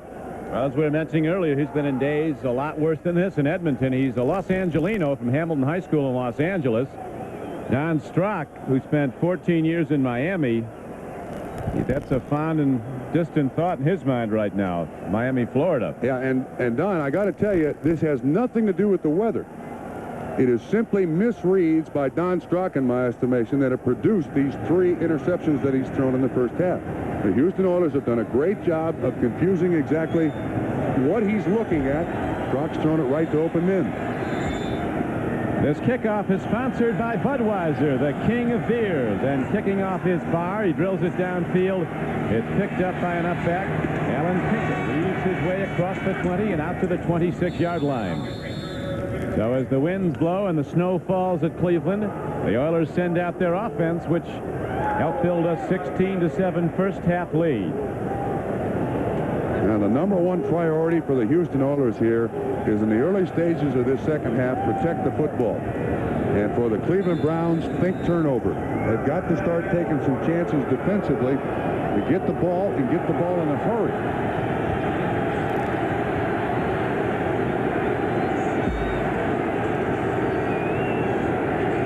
Moon, 6'3", 210 pounds, out of the University of Washington. Former Rose Bowl MVP, pitches back.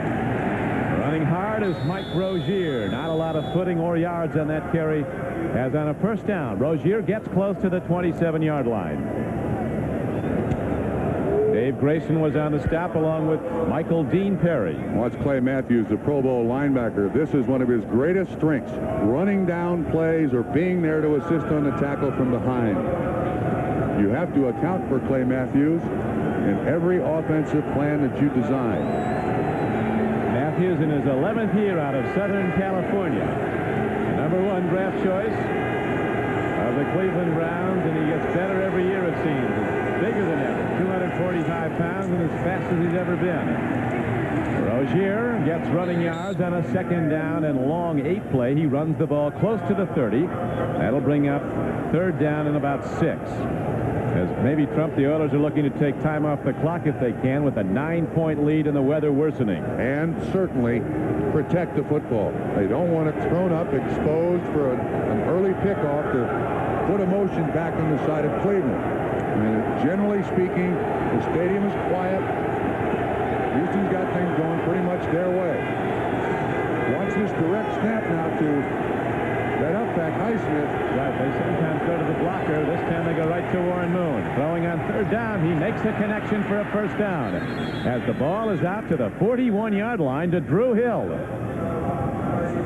Stephen Braggs was covering on the play as best he could, but not many people can cover Drew Hill, who now has 70 receptions for the season. Now you got to think, with this lack of pass coverage by the Cleveland Browns today, they really miss Hanford Dixon. Generally speaking, this is a very, very tough defensive backfield. Lots of man-to-man coverage, but I've seen an awful lot of zone today. I don't think Cleveland really likes to play zone. They prefer that man-to-man. Houston's had receivers open all over the field.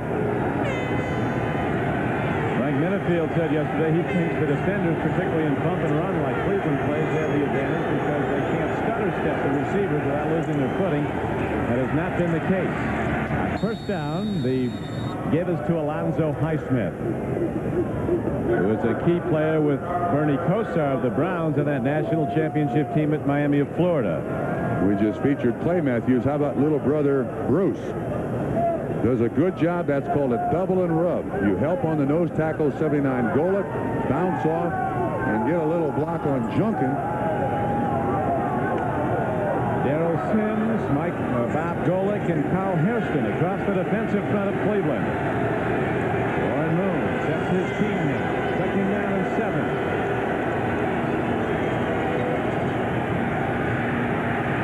Just a bit. Here is the throw downfield to Ernest Givens, indeed, and he's down to the 42-yard line. That's picked up, and a delivery right over the middle for 15 yards as Warren Moon, poised and strong of arm, continues to move the ball in the bad weather against Cleveland. On whatever the Miami Dolphins did to this Cleveland Browns pass defense last Monday night in Miami, I think the Houston Oilers have taken a page from Don Shula's playbook. There are receivers open. There's time for the quarterback to throw. And Warren Moon's had no problems finding those guys. Hill and Givens are small but so quick, running those crossing patterns. They just start away from the coverage, and Moon is right there. Now they go back to the run, and Rozier powers his way on a first down carry inside the Cleveland 40-yard line and down to the 38. Tackle on the play made by Michael Dean Perry and by Bob Golick. One of the things that you can certainly pick out is this offensive line of the Houston Oilers really controlling this line of scrimmage. And this time Bruce Matthews does an excellent job with a little help from Steinkühler. Michael Dean Perry, 92. Doesn't quite finish the block, but gets him off the line of scrimmage, and Rozier picks up 8 yards.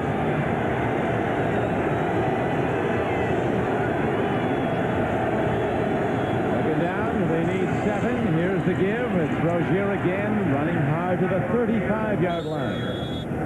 And that That'll bring up 3rd down and 4 as Mike Johnson, inside backer 59, made the stop. And Rozier, who just went over 1,000 yards for the first time in his NFL career, may not know getting up. Yeah.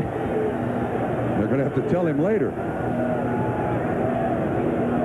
5'10", 200 pounds, and he hits like a rocket. That time he got dinged, but usually you don't hit Rozier, he hits you. With 10:56 to play in the 3rd quarter, the Oilers feeling good about things, and well, they should, leading 16. This game is brought to you by Coors Light. There's no slowing down with a silver bullet. It's the right beer now. By the heartbeat of America, today's Chevrolet. And by the U.S. Armed Forces, it's a great place to start.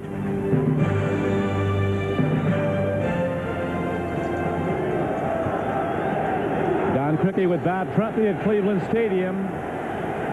Snowfall has picked up. Chill factor well below 0, but the Houston Oilers functioning very well in their first cold weather game in 3 years. Moon stands in. They're taking care. Look at that throw down the field to Alonzo Highsmith. And he's down to the 7-yard line. Lost the ball, but got it back. Down on contact.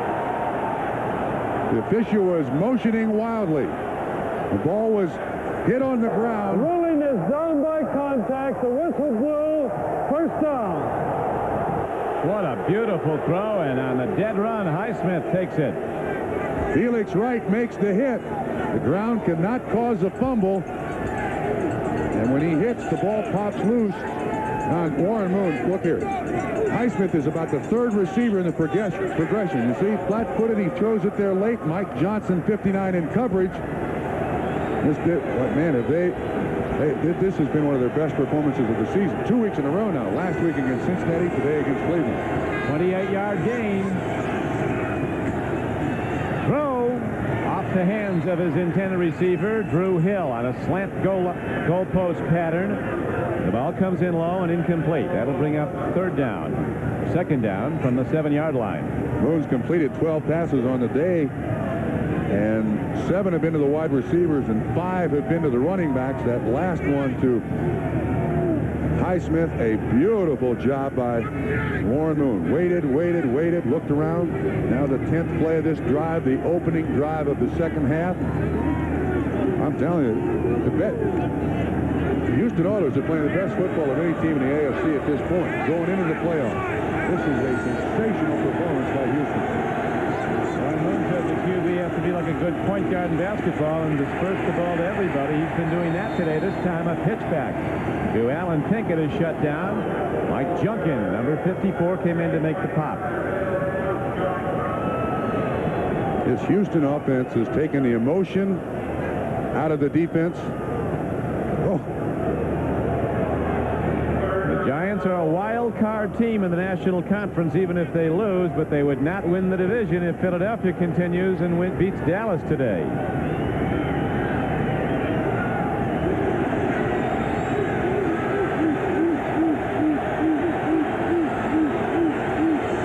Third down and goal from the 8-yard line.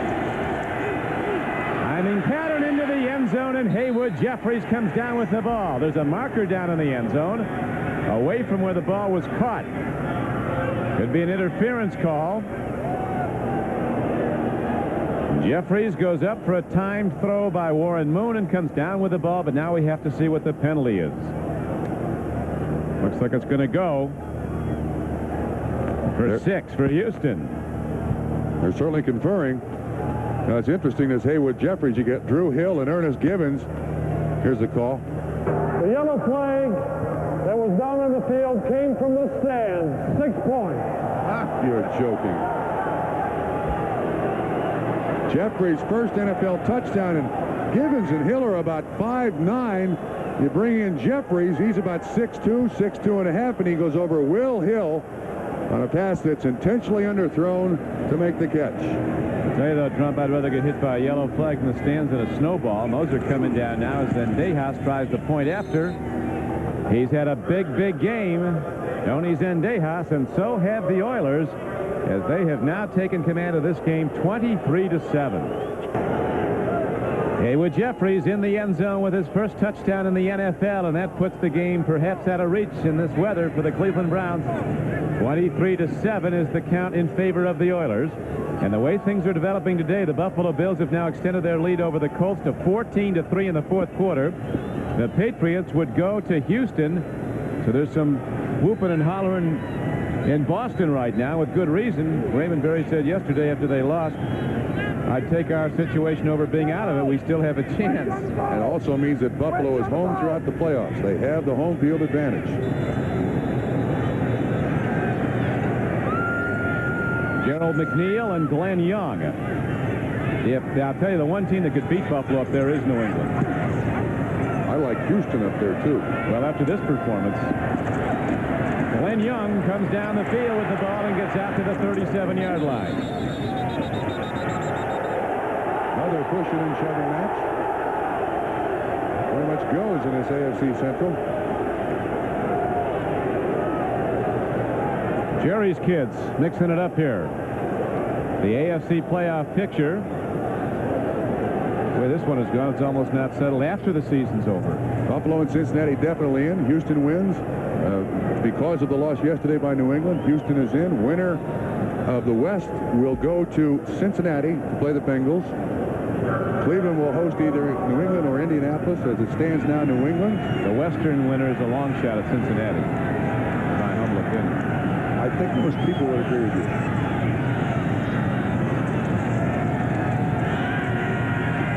Throw downfield and making the reception very nicely as he dances out of bounds is Webster Slaughter at the 49-yard line.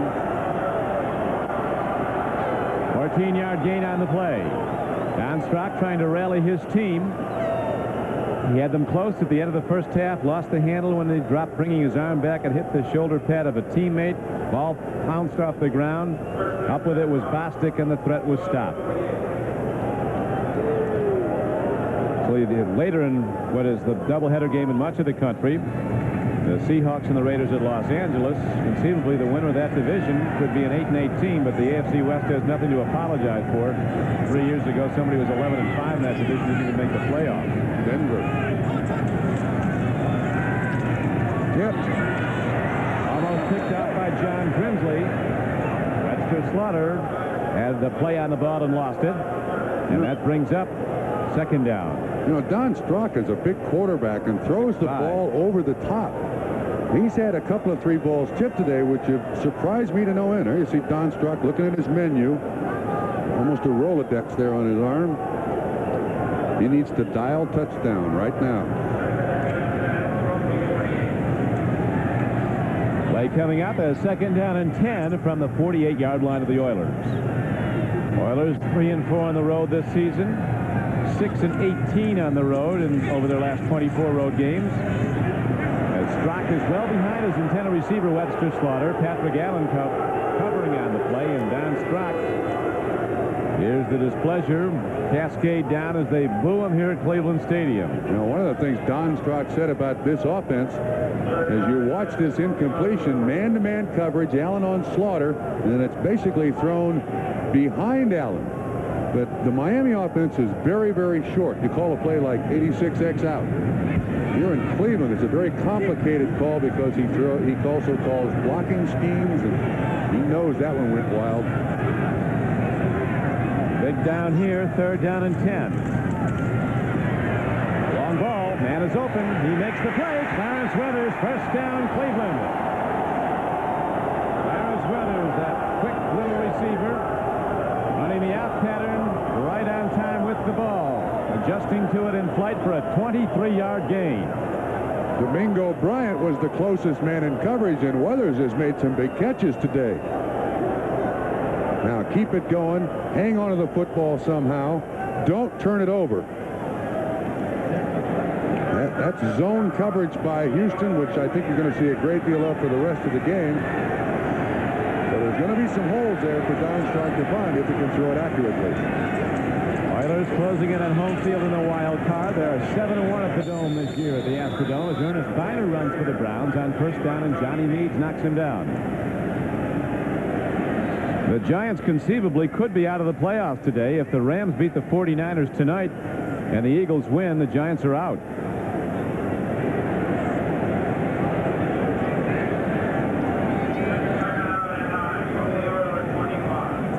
Game clock shows 8 minutes and 5 seconds left. Not much for Marty Schottenheimer's ball club with this big a deficit to make up. 8 minutes left to go still in the third quarter. The Browns have to start getting it into the end zone. They've been there once, and it was their defense that got there. A fumble pickup and run in by Michael Dean Perry. Swing pass. Biner running hard. That's his arm down to the 15-yard line. He might have a first down. If not, he'll be inches away on a second down play. Biner came into this ball game as the Cleveland Browns' leading receiver. He has not had many catches today. In fact, that's his first. Browns have talked all week. They wanted it snowy and windy and very cold, and they got their wish. But they have not performed well in it, particularly their quarterback. And the Oilers, their first cold weather game in 3 years, have thrived in these conditions. Brock looks a little like the old Vanderoo, doesn't he? Don Meredith, on that face mask. He's got a can that's 5 layers deep. Throwing a strike downfield. Ozzie Newsome.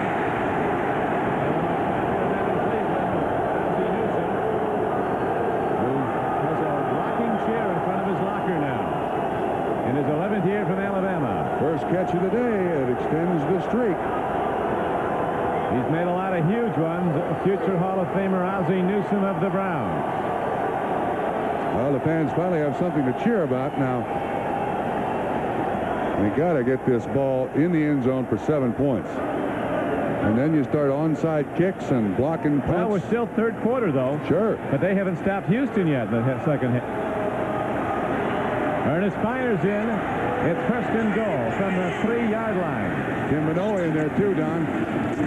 Swing pass, Biner. He's going in. Touchdown, Cleveland. Nobody laid a glove on it.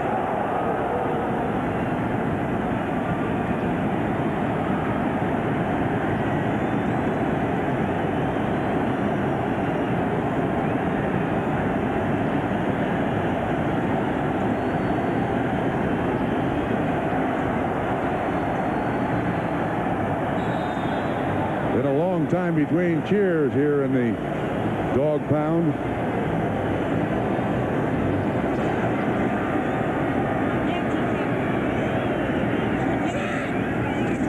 Matt Favre, who kicked for a Super Bowl winner at Pittsburgh, puts one up and through for the Browns. And they're not gone yet. Down 23-14 with 6:06 to play in the third quarter.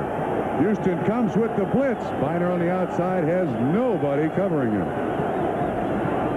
Losing the ball 3 times on interceptions and once on a fumble. Don Strock finally hits the end zone with a touchdown throw to Biner. The return now on the subsequent kickoff, Lorenzo White, the former All-American from Michigan State, the #1 draft choice last April of the Houston Oilers, runs it back to the 24-yard line. But all of a sudden, the gusto is back in this Cleveland crowd. The Browns just had their best drive of the day, 63 yards in 8 plays, and Strock was hot from 5 of 7 on that drive for 61 yards. NBC statistician Elliot Kalb totaling the numbers here furiously. As the Oilers align at the 24-yard line, and this Cleveland crowd is right back in this game big time.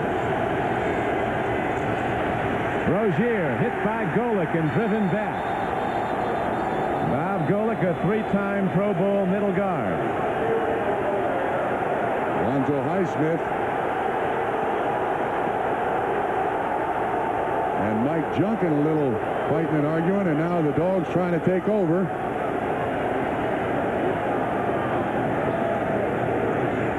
There's Rozier.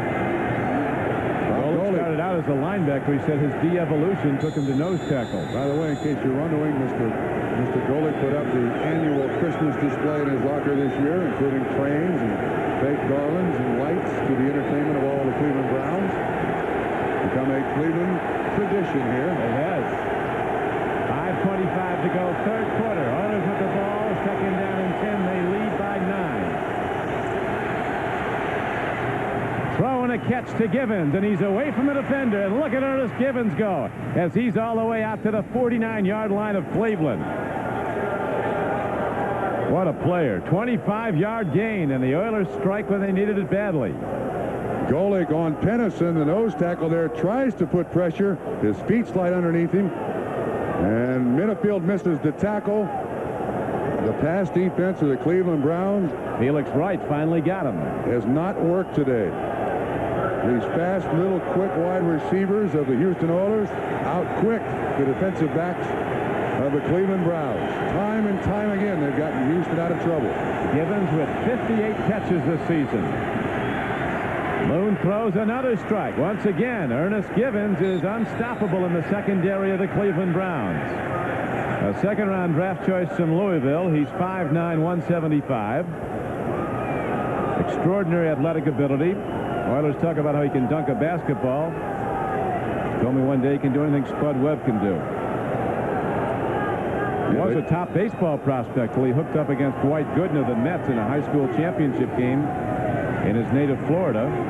I don't think Dwight paid him about 4 times. I don't think Spud Webb wants to play on a day like this outdoors.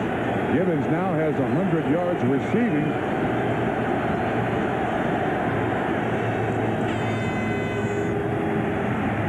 Alan Pinkett, who's only 5'7", 185, but he's had a big year for the Oilers with over 500 yards rushing and 9 touchdowns. At Giant Stadium, the Giants have begun a rally. They're now down 20-14 in the fourth quarter against the Jets. The Giants could go either to a divisional championship with a win or conceivably to out of the playoffs with a loss, depending what the Rams do tonight. Giants are the away team in that game, aren't they? They only got 500 tickets in their home park. But the Jets also play their home games at Giant Stadium, and it was a Jet home game. 3:05 to go, third quarter. Warren Moon on second down and 9, going deep, going for the ball, but unable to get to it is Curtis Duncan, a sprinter from Northwestern. That was Moon close. lamenting an open man. He didn't hit. He hasn't missed many. He beat Frank Minifield. Mike Gallagher, the young cameraman from Erie, Pennsylvania, at St. Vincent's Hospital here in Cleveland, we're happy to report is fine. Only shaken up when those 2 players crashed into him in the end zone. So Mike Gallagher's friends and family in Erie, he's ready to come back. Maybe next week. I think he's going to shoot again today. Another big down here. It's been Givens all day long for Houston. Blitz. They're down at 9. Long ball. Duncan goes for it, and Duncan loses it in the 50 inside the 15-yard line. Frank Minifield was covering 31. Felix Wright having a great year at safety for the Browns. He's been in just about every coverage they have. Well, Don, you know what? Duncan got behind Frank Minifield. Probably their best coverage cornerback. That's twice he's beaten him deep. Moon was kind of thrown off a back foot against the all-out blitz. He just triggered it as far as he could before it got to him. Now Greg Montgomery, the rookie from Michigan State, into punt for only the 2nd time today. The Ice Cube, Gerald McNeil, is back as Montgomery will try to place it out of bounds. 2:55 to play in the third quarter. Houston 23, Cleveland 14. Browns have to win to go to the playoffs. On the run, Gerald McNeil at 145 pounds. Takes on the big people and gets the ball to the 21-yard line. So Don Strock, who finally got hot on this cold day, the last drive, will be back on the field when we return to Cleveland. With Bob Trumpy, this is Don Crickey back at Cleveland Stadium. Look at the rushing yards. Not much happening on the ground, but elsewhere there's been big plays. The Oilers have been held to 30 yards and, 20 carries. Those are unbelievable numbers. But Houston leads the game 23-14. You would certainly think on a day with this kind of weather and this kind of field that rushing would be the big deal. It has not been a factor today. A long way to go. 2:47 remaining in the third quarter. Cleveland went 63 yards the last possession for its first touchdown from the offense. Iming Pattern. He's open. And is there on the run. Flying down the field is Webster Slaughter. He's across midfield and out of bounds inside the 45-yard line of Houston. 32-yard gain. Patrick Allen slipped and fell. Watch what happens. Allen 29. Webster Slaughter. Oh, Allen guesses wrong. And then you see him slip. Don Strock puts it right on the money. Richard Johnson finally makes the tackle. 32-yard pickup. This is well thrown. I don't know if they gave Don Strock a dose of sunshine, some vitamin C or something. All of a sudden, he's a lot better quarterback than he was in the first half. Development at Indianapolis. The Colts have just scored, and with 5:40 to go, they're back to within a 14-10 count of the Bills. Fontenot turns the corner and cuts upfield, where he's driven down at the 43-yard line. A first down carry, good for a gain of maybe 4 yards, as Al Smith made the stop for Houston. A reminder to our viewers that we will be selecting the Budweiser Most Valuable Player for today's game at the conclusion of the game. 2:20 to play in the third quarter.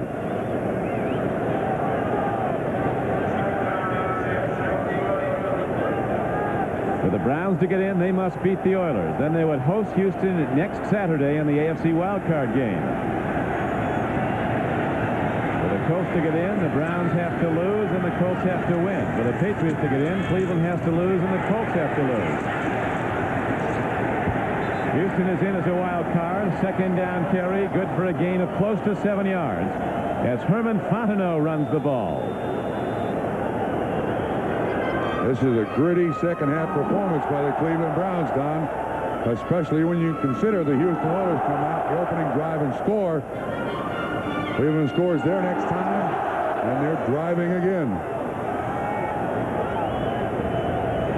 But they have it by the nose of the ball. First down, Cleveland. You were talking, Trump, and you've played on this field many times as a Bengal. Now, even though it was not frozen at the outset of the day, with the wind and the snow, over a period of 3 or 4 hours, it can get rock solid. Absolutely. It's like a pool table. It's like your driveway. It's like the street in front of your house. Very hard. Ryan Brennan comes out on the near flank. First down and 10, Cleveland. Oilers call a defensive shift. They send the blitz. Here's a timing throw, and it's just off target to Derek Tennell. Houston trying to come with a blitz. Well read by Don Strock. He goes to the audible. And then he just couldn't make the completion. Jeff Donaldson, 31, was the closest one to 81, Tennell. You can see him faking the blitz. And as a matter of fact, 25 Bostic is up in there. Just can't get the ball out to the tight end. There is Donaldson from Colorado. Roving free safety. Making plays all over. Second down and 10, Cleveland. Play fake to Fontenot. Swing pass. Hard thrown. Biner with good hands. Makes the catch, and he's ahead to the 29-yard line. Gain on the play of about 7. Bring up third down and 3 for Cleveland. Steve Brown, the left corner, and Robert Lyles, left outside backer, on the stop. Marty Lyons sees his team slowly. Marty Schottenheimer sees his team slowly climb back into the game. Now going with 4 wide receivers, the Cleveland Browns are. Brennan is the sure-handed receiver, but Weathers has been the guy that Don Strock has found most often today. It's still the third quarter. Clock running, 35 seconds to play in it. Strock gets it away against a blitz. It's incomplete as Strock is hit by his main nemesis today, Domingo Bryant, who has intercepted him twice, returning one for a touchdown. You got a tough choice here. Go for the field goal or go for the first down. Now they're going for the first down. You can see the pressure again. Domingo Bryant untouched by anybody. Strock realizes it, actually does a great job of getting the ball off. And they're going for it, or at least going to act like they're going for it, on 4th down and 3. Watch Fontenot. They've hit Fontenot on this play earlier. He swings out of the backfield. He's the line just in front and to the right of Strock. Blitz. They came early. That might be a free play. Downfield throws to the wrong side of Clarence Weathers. Now who's it on, offense or defense? Yeah, I think it was a blitz, a safety blitz, and he looked like he left early, Bryant. If it was a defensive foul, it'll be a first down for the Browns on the 5 yards. It was a 4th and 4 play.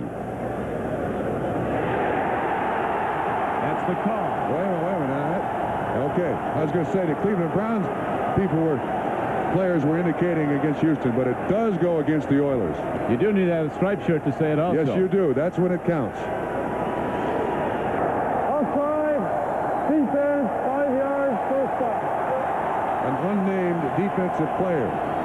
We think Johnny Meads, the outside linebacker, coming on the blitz. I'll tell you, it's news when Johnny Meads doesn't blitz. He blitzes almost every down.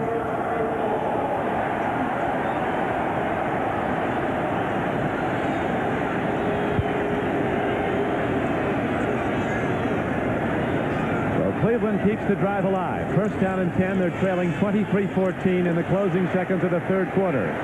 Tip ball. Incomplete. He almost caught that ball on the carom. And it was wide open for an interception, too, on the tip. It was intended for Derek Tennell.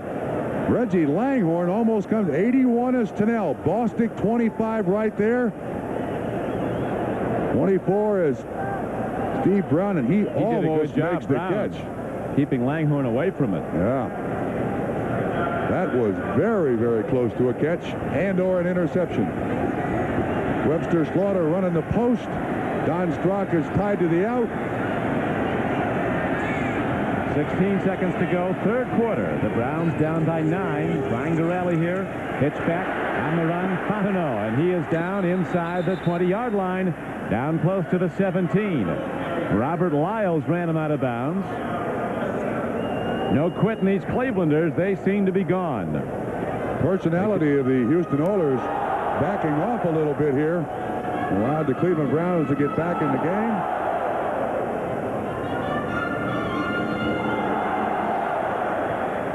Pittsburgh closing out big against Miami. Don, this is third down and 6 here, but this is definitely a tough choice if they don't make this third down for Schottenheimer. Do you go for it, or do you put Matt Barr in there for the field goal attempt? 4 wide receivers in the game. Third down and 6. Here's a throw, a catch. It's taken in nicely by Webster Slaughter. That's enough and he for a is first close down. enough. He appears to have the first down. So on the concluding play of the third quarter, the Cleveland Browns drive on, and what could be the start of an historic comeback in Cleveland. At the end of the third quarter, the score, Houston 23, Cleveland 14. We'll be right back after these messages from your local station. 23-14, Houston, but the Browns are challenging as we're set to open the fourth quarter. Don Cricket with Bob Trump. I don't think Trump we're losing any viewers in the hub of the universe, Boston, Mass. Where Coach Raymond Berry and his lads are standing by. I have a feeling that they are remotely interested in the outcome of this football game. Cleveland just surpassed Houston in total yards, 255 to 252, driving again. Don Strock now goes to the open end of the field. End up to Biner. Both arms on the ball as those Oilers come a-hitting, trying to knock it free. They have 4 takeaways from Cleveland today. 3 interceptions and a fumble. Look how the Browns have caught up in time of possession. A big factor, the 4 turnovers. 3 interceptions and a fumble. Oilers scored the first time they came out in the second half. Cleveland responded with a score. Cleveland shut down Houston. Now Cleveland about to go in. Not yet, though, against this Oiler defense. And here is Biner again as they completely shut it down. Don, it looks to me like they're playing for the field goal here. Bird is down and hurt. William Fuller appears to be down. That's Bird, the nose tackle, who's down. And Fuller's also down. 2 Oilers are down. There's William Fuller, defensive end from North Carolina. It's been a rough and cold day in Cleveland, and it continues. Today's game is brought to you by the new generation of Oldsmobile. Step into the future now at your Oldsmobile dealer. By Michelob Dry, 1 taste and you'll drink it dry. And by Remington, your grooming expert.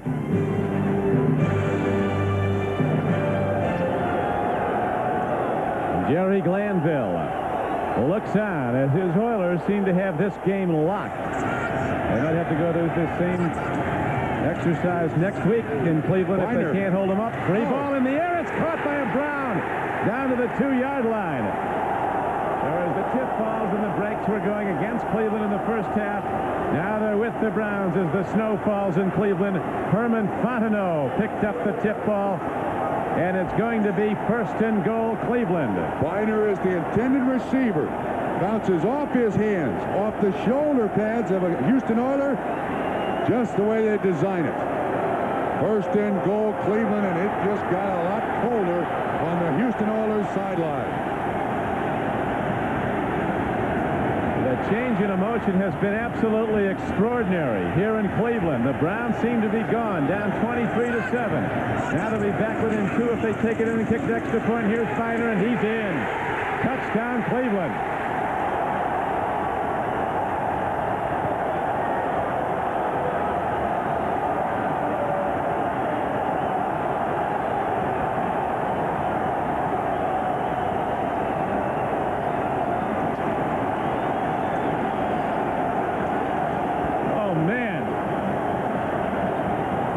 Extraordinary job of blocking along the line of scrimmage. Fontenot puts Patrick Allen on his, Steve Brown on his rear end. Biner up through there. That's 2 drives in the second half, 2 touchdowns, Cleveland. Very big extra point is spun up and good by Matt Barr. And the Cleveland Browns all of a sudden have put up 14 unanswered points, and they're back to within 2 with 13-17 to play. With the chill factor well below 0, it is electrically charged here at Cleveland Stadium with excitement as the Browns have rallied. Down 23-7. They've now come back 23-21 they trail as they kick off. And the Oilers wait for it. That's Alan Pinkett running the ball back across the 20. He breaks it. Alan Pinkett was in open field. The last man to get him got him. And that was the man who kicked off Matt Barr. And Matt Barr is down. And that is could be a critical development because this could be a field goal game.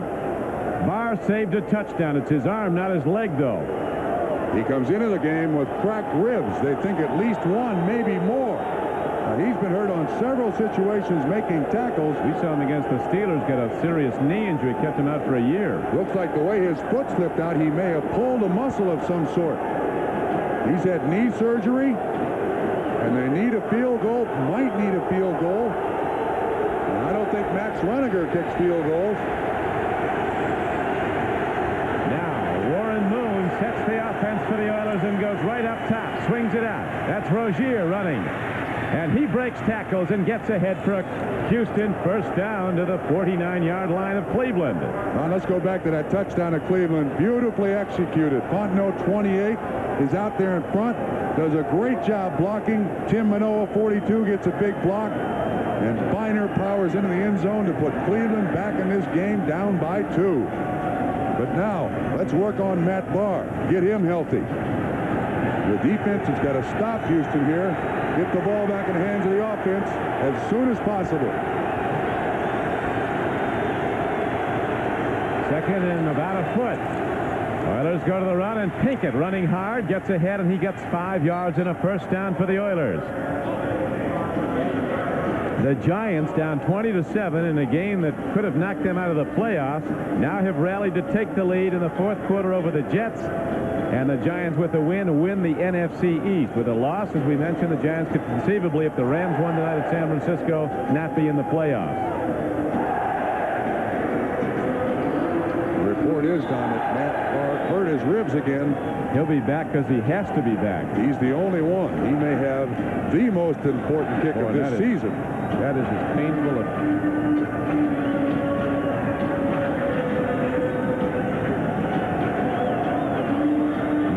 Now they had a lot of offense in the first half throwing the ball, and they've gone right back to it. Warren Moon again executing well as we have an official timeout on the field.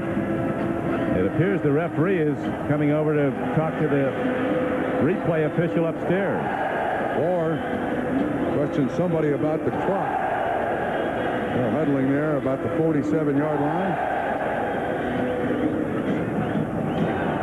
Glanville has seen his team let this game emotionally slip out of their hands. Glanville, when he was a kid, told me today he snuck into the 57 Cleveland-Detroit Lions game at Tiger Stadium. NFL championship game. Here. In 57, it was in Detroit. In 56, he came here. Yeah, there's no 30-second clock. Cleveland and Detroit won that day 56-7. He grew up a Detroit fan. He's from a little town called Perrysburg, Ohio. It was near Toledo. Yeah, near Toledo. He was a Detroit Lions fan. Never forget, Bobby Lane threw a touchdown and a fake field goal to open the scoring. Here's a swing pass. Alan Pinkett. And he darts for the 12th man and gets out of bounds. On a first down play, he got only 2. And now, while we have a moment, let's go to NFL Live in New York. Here's Bob Costas. Bob?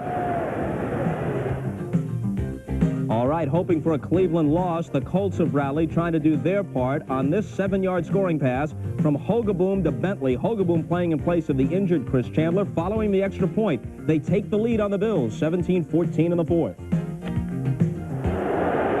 Things are changing every moment. Unbelievable quote. The curtain comes down this regular season. It's probably the most dramatic ending. So many games meaning so much. And here is a throw, and it's lost by Givens. And he is straightened out. Brian Washington knocks him down. Shortly, those of you in Kansas City and Seattle will be leaving us. We'll keep you informed of the game through the rest of the afternoon on NFL Live. That ball thrown high.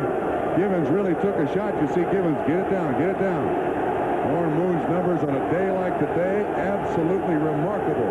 No turnovers by Warren Moon. He got that one fumble, and it was not his fault, not thrown an interception. No interceptions, I said. Yeah, he fumbled when he was hit on that free blitz shot Dave Grayson put on him.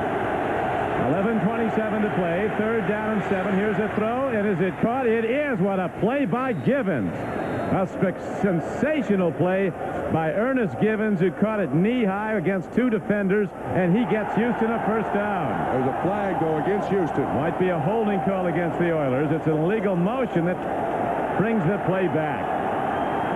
So instead of a first down, it'll be 3rd down and about 13. Illegal formation, number 77 offense, not up on the line of scrimmage. 5 yards, still 3rd down. Bruce Davis, you see offensive tackles a lot of times nowadays. They sit up in the 2-point, and your shoulders must be lined up down the line of scrimmage. Davis, knowing the importance of pass protection in this particular drive, off the line of scrimmage too much. Davis is the biggest Oiler. He weighs 333 pounds. Jerry Glanville said he was going to change his number to 747 if he got any bigger.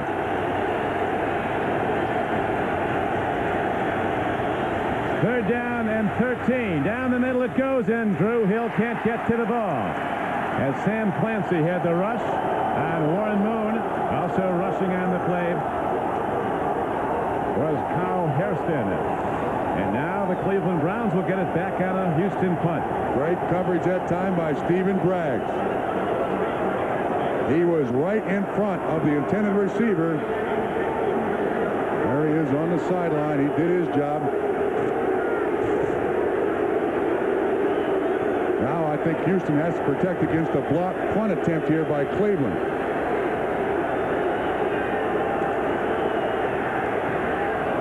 Long hit downfield. Well, that's knocked out of bounds by Greg Montgomery inside the 10-yard line. We'll see where they mark the ball. As Montgomery looks downfield, and the clock shows 10 minutes and 54 seconds to play. About the 10, you're right. 1st and 90 for a trip to the playoffs for the Cleveland Browns. The long field to go for the Browns, but they've moved it for touchdowns their last 2 possessions. And that's how it looked 38 years ago in the early days of network television coverage, black and white coverage, as we go to living color when the Cleveland Browns first came into the National Football League in 1950. The then commissioner of the NFL, Bert Bell, said first let them get a football. The Browns brought in more than that. They won a league championship their first year in the NFL. Today they're trying to rally to get into the playoffs for a 4th consecutive year. As you know, the last 2 years they've gone to within 1 game of the Super Bowl, losing to Denver. Art Modell, the president and owner of the Cleveland Browns, looking on when it seemed all was lost. Now the motion is picked up in Cleveland. as the Browns have rallied for 14 straight points and they trail by just 2. Oiler defense digs in as the traction is poor on this frozen tundra. Strock, out pattern. Biner has it, breaks one tackle, takes on another, and Biner is thrown out of bounds. Gain on the play of about 7 yards. Ron, here's the story of this game. In the first half, the Cleveland Browns had no success whatsoever and trailed 16-7. They're only points by the defense. Second half, it has certainly turned around, hasn't it?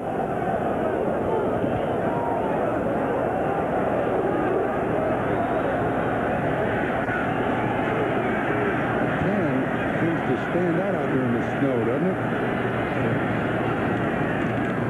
Hand off with the ball. Fontenot protecting it, and the Oilers come gang tackling, trying to punch it free. Doug Smith, big 99, a 295-pound nose tackle, was the first to make the hit. He was out here yesterday in a pair of shorts throwing snowballs.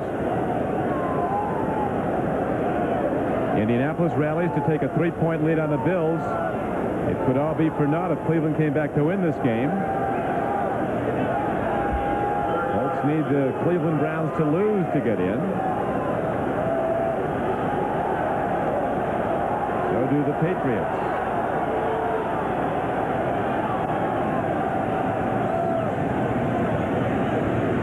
Third and short now as Strock sets in the shotgun. He needs 2.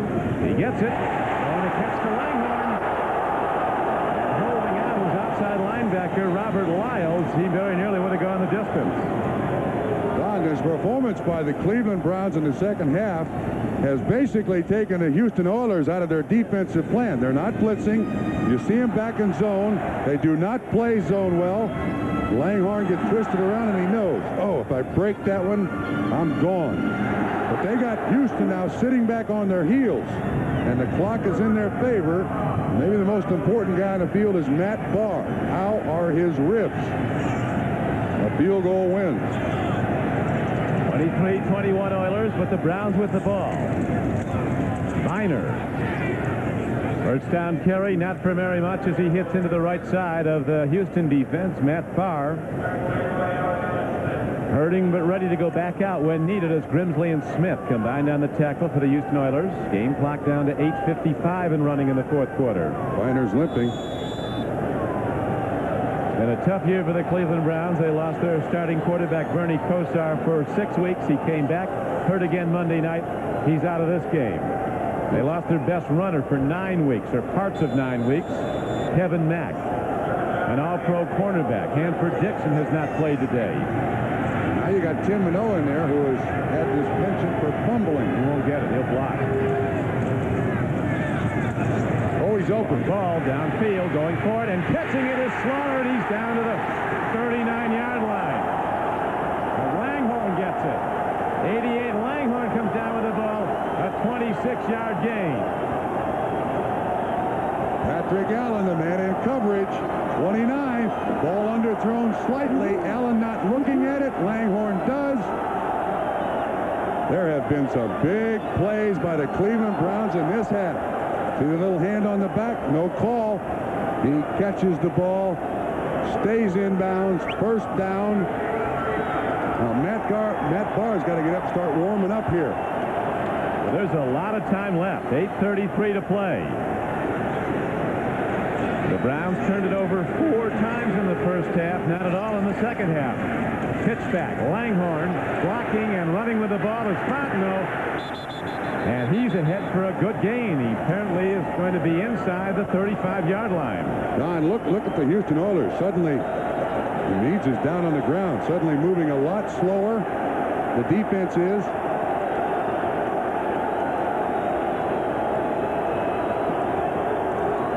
Good to see it's not his knee. Johnny Meads missed a year and a half with a reconstructed knee and has played terrifically since as they dust off the yard marker. That's an optimistic Cleveland Municipal Stadium employee. He is dusting off the goal line. To inform the fans watching watching once again. If Cleveland wins, they do it again here next week. Doubleheader day on NBC Sports. The Seahawks and the Raiders play at the Coliseum in Los Angeles. The winner wins the AFC West and goes to the playoffs. The loser is out. Also, as a second game, parts of the country will see Kansas City play the Chargers at San Diego. We'd also like to extend very best wishes and continued good health and success to the head of NBC Sports West Coast Operations Director, Phil Brown, who is retiring. Final scores: Philadelphia beat Dallas 23-7. The Jets have come back. O'Brien to Al Toon, and the Jets now lead the Giants 27-21 with 37 seconds to play. There's Matt Barr warming up. We still have Johnny Meads down on the ground. I don't want this to be taken badly, but there are a lot of instances in professional football where players are injected for injuries with pain-numbing substances. I asked Matt Barr about, can you get your ribs shot to kick? And he said, I had a very bad experience with a reaction to one of those injections in college, and I don't even take aspirin. So whatever pain he's got because of those cracked ribs, he must endure in what might be a game-winning field goal situation. He'll sacrifice his body for love of the Browns. 8:27 to play in the game. Houston leads 23-21. Cleveland driving. Second down. Pitch back. Fontenot cutting back somehow on this frozen field. He got only the line of scrimmage, though. Maybe he lost half a yard, and that'll bring up third down and just under 3. Free safety Jeff Donaldson was on the play for the Oilers.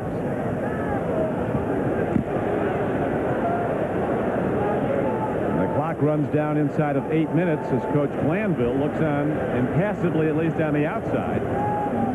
Don, this is certainly two-down area here for Cleveland.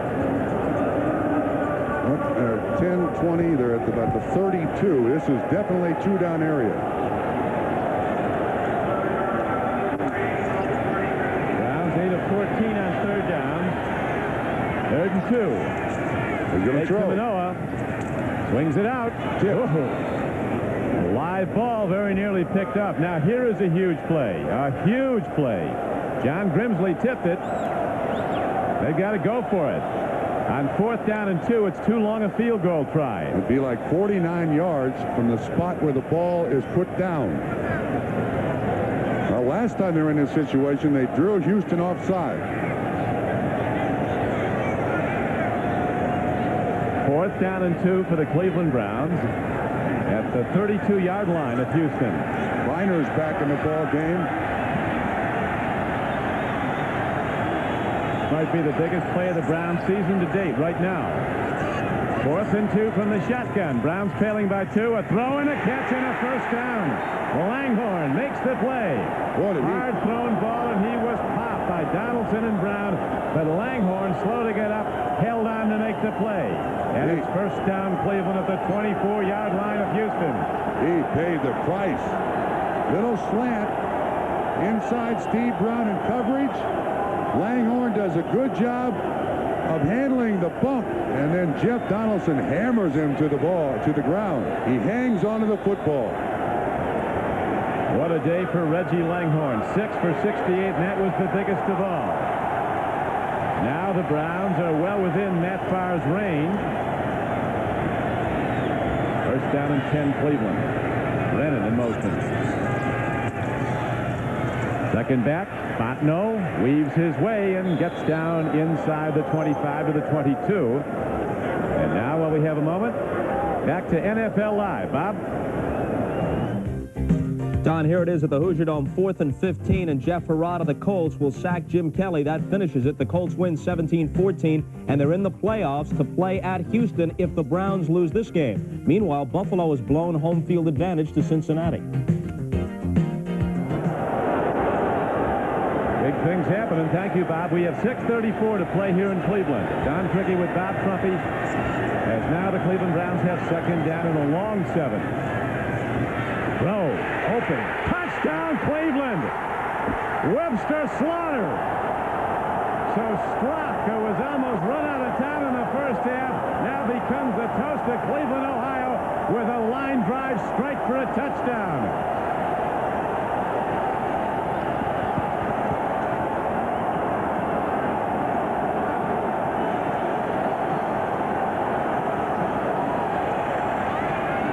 This has to rate as one of Cleveland's greatest comebacks Ever. With a quarterback from Florida. 12 plays. The drive started at their own 11-yard line. Justification for the drive they gave up to Denver 2 years ago. Good point.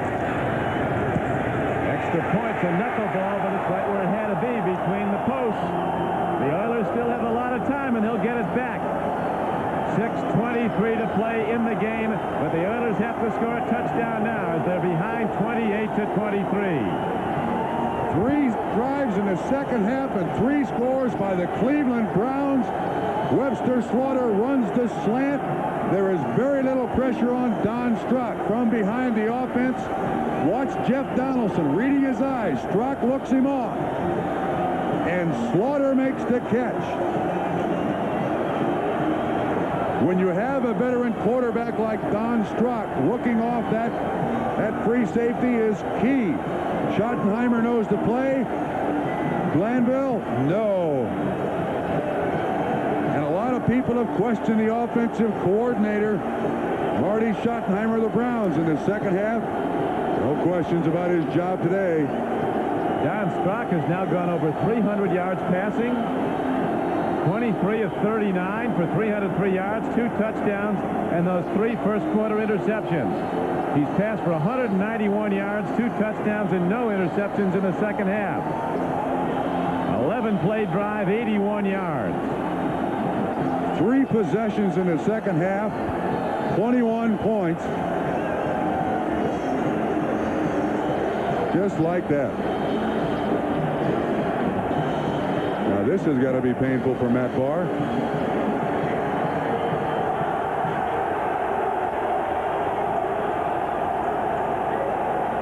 What a story. Don Strock. Right. Barr kicks off. On the 4th or 5th hop that is picked up, and on the run back, going straight ahead with the ball. Looks like Highsmith took it back. Cleveland special teams come hitting hard. Spencer Tillman was on the play. What a change of emotion. It back, and Hill was given field position now just across the 25-yard line. What a change of emotion. Seattle and the Raiders competing for the AFC Western Division Championship at the Coliseum in Los Angeles next. On many of these NBC stations. We got a long way to go now in Cleveland, though. 6:15 still to be played as the Browns have come back with 21 straight points. Down 23-7. They lead 28-23.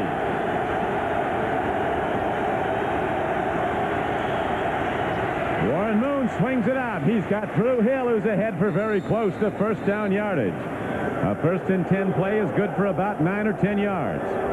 Dave Grayson, the outside linebacker, who put that blitz hit on Warren Moon that freed the ball and led to the Browns' first touchdown, was covering on the play. Now the tough choice for Dave Adolph, the defensive coordinator of the Browns. Do you cover or do you rush? That is, do you lay off or do you try to put pressure on Warren Moon? The coverage has not been good today for the Cleveland Browns. Warren Moon has thrown over twice as many touchdowns as he has interceptions this season. A 2-to-1 ratio, TDs, interceptions. He's the only QB in the NFL that has that, and he needs to throw in this game now as the running game is going nowhere. The Jets, and I would say the Jets have just scored their most important victory, the most valued victory by that franchise since they beat the Colts in the '69 Super Bowl, beating the Giants today. That's how much antipathy there is between those two teams that play at the same ball yard. They're at Giant Stadium today. The Jets get a winning season out of it, and they could conceivably have knocked the Giants out of the playoffs. They did knock them out of the divisional championship. The Giants must now sit and watch Rams play San Francisco to know whether or not they're still in the playoffs. to the snow and cold of Cleveland. Warren Moon and the Oilers with first down and 10. 5:08 to play. Moon stands in. Long ball. Man is out there, but Duncan cannot run under it. Curtis Duncan running free. He had a step on the defenders, but it was too long. Now back to NFL Live. Bob? Bob Costas back in New York. Here's how the Jets upset the Giants. Ken O'Brien 5 yards to Al Toon with just 37 seconds left. They win 27-21. Bill Parcells and the Giants don't win the NFC East. The Eagles do. The Giants are a wild card if the Niners beat the Rams tonight, but if the Rams win, they are in and the Giants are out. Thank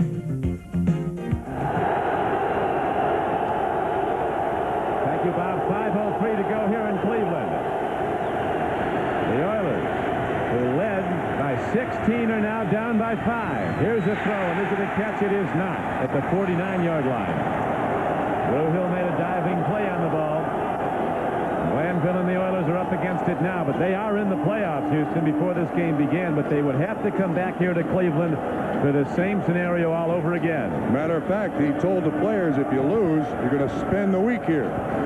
But I can stand it. You guys can't. Obviously, he was joking.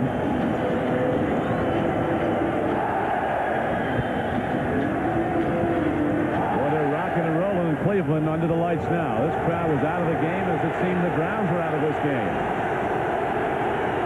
Third down and 10 for the Oilers. They'll have to go on fourth down if they don't hit it here. Long ball. Jeffries can't make the play. He dove, but he was just a bit short of the play. Haywood Jeffries, who caught a touchdown pass earlier, remember, and now here's fourth down, and the Oilers are going to gamble if their defense can't hold Cleveland. 4:52 to play. No one realizes he just overthrows Haywood Jeffries. Got some arm, Warren Moon. In any weather. You realize that if Cleveland wins 3 entrants from the AFC Central, the first time a 4-team division has sent 3 teams to the playoffs. They don't have that stiff 5th team in a lot of instances to beat up on. Montgomery picks an errant punt downfield. Browns will get fairly good field position out of that, and the Oiler defense comes out trying to get the ball back.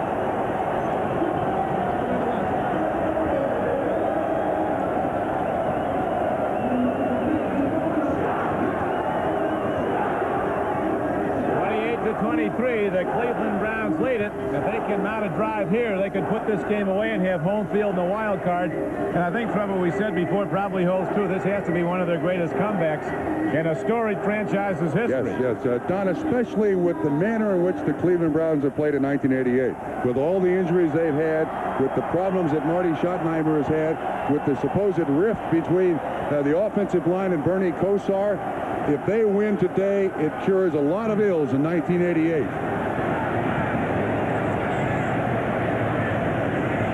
No covered field in the Cleveland Browns with Don Strock at quarterback. Go to run the clock now, and the Oilers come a-hunting the ball.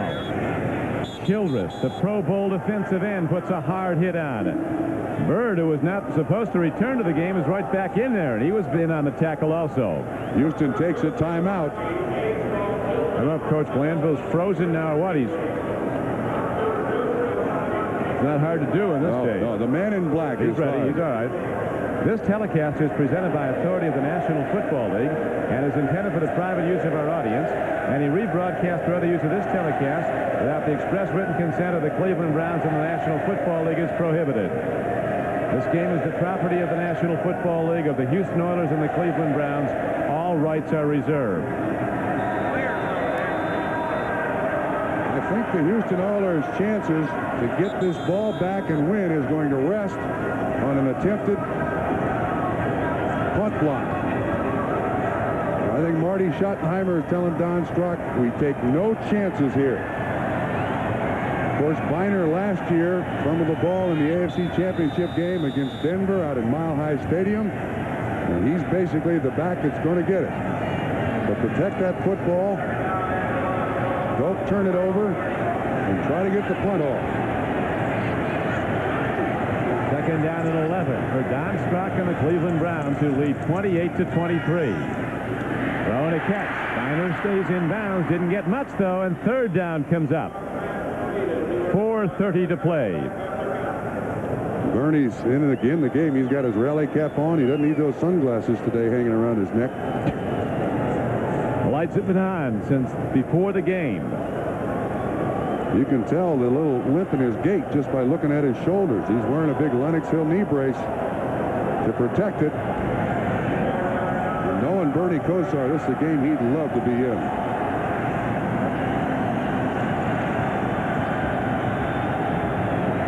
You'd think Don Strock would have had to leave the stadium in this town with a police escort after throwing interceptions on the first 3 drives. Now he's come back to be the hero. Here's another strike by Strock. And again, he goes to Webster Slaughter. Their last combination, you remember, was in the end zone for the go-ahead touchdown. This is an unbelievable performance by Don Strock. 18 yards on the catch. And whatever he said to himself, or somebody said to him at halftime, he has done the job. 12 weeks here in Cleveland after 14 years in Miami.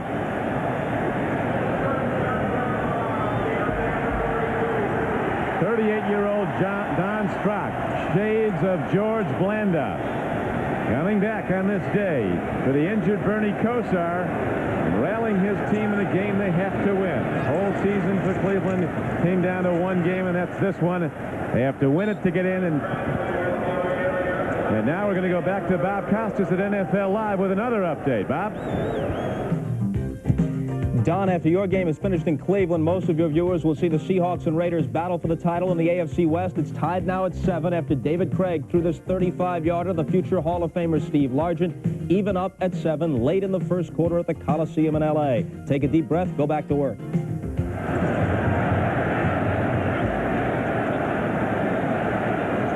Thank you, Bob. Interesting development there, 7-7. The Raiders and the Seahawks playing for the AFC West title. Look at those numbers after those 3 interceptions in the first quarter. Penalty markers go down on a 2nd down and 8 play, and the game clock's down to 3 minutes remaining. Don, what makes it even more remarkable about Don Strock is his last start was in 1983. He's played 14 years and started a total of 20 games. And he had just that one start as a Cleveland Brown against the Eagles in October, and that was a win. You mentioned George Blanda. How about, does this remind you more of Earl Morrall? Well, he played behind Earl Morrall, believe it or not, at one time in his career. He was behind Bob Greasy, behind Earl Morrall, behind David Woodley, and behind, of course, Dan Marino, who credits Strock with his greatness, or a lot of it, getting good so fast. Look at those Oilers hits.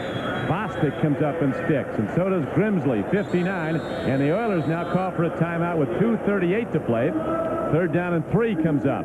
It is very cold on Houston's side of the ball right now. Very cold. Jerry Glanville's going to see his footprints in the snow next week here. They are going back to Houston for the week. And if somehow the Oilers can pull it out, they'll go back to Houston to host the wild card game.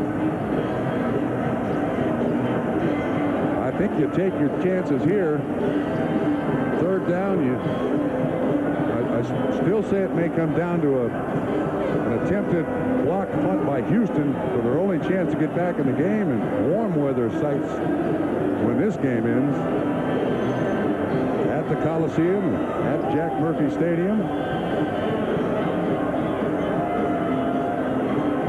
The Colts rallied from a 14-3 deficit to beat the Bills and knock Buffalo out of home field. Cincy would have it if they win their first playoff game.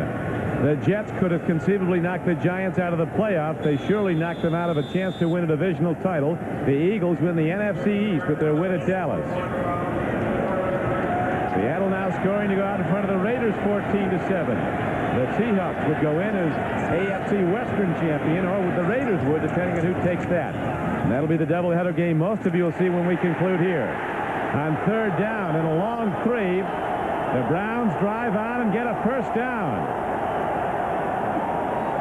Houston has 1 timeout left. They are taking it. get another at the 2-minute warning. I think these Houston Oilers sitting here in disbelief. The Browns have beaten the Oilers 7 of the last 9 times they've played. The Houston Regulars have not won here in Cleveland, where they play every season, since 1981. And they seem to have this game locked. Houston building up a 23-7 lead. And then came the Browns' onslaught as Don Strock, after that awful start, played some of the greatest football of his 15-year career, maybe the greatest. Don, maybe the worst thing that happened to Houston is that in football games they have a halftime. You go in, you get warm, have a cup of soup, cup of coffee, warm up a little bit, come back out, and even though they scored on the opening drive of the second half, this has been a real character check for the Cleveland Browns. That would be a 12:30 Eastern Time start. NFL Live beginning at 12 on NBC Sports. Houston will be at Cleveland next week for the AFC wild card game if the Oilers don't get the ball back and come back and win. But right now, the Browns in command. That big Santa was up here. He's getting set for his mission very shortly. Before the game, Crumpin said he's been here the last 8 years in the last regular season game, and every time the Browns have won. Santa's also an Oiler fan. Jim Marshall. Al Smith makes the stop, as only now the 2-minute warning can stop the clock. The Oilers are out of timeouts. What a turnaround. What a comeback. Grab your thesaurus for this performance in the second half. All the adjectives you can lay in a row. 2 minutes to play. The Browns that far away from making the playoffs for a 4th straight year. And Don Strock is the toast of Cleveland. Without Trumpy, this is Don Criqui back at Cleveland Stadium, where the Browns have now one of the great comebacks in their history. Down 23-7 in the game they had to win. They've rallied now for 21 unanswered points to lead the game 28-23 over Houston. And so it sets up the AFC wild card match. The next meeting will be the same as the last. Houston at Cleveland, unless somehow the Oilers are able to get the ball back and score a touchdown. 2 minutes to play. Houston's out of timeouts.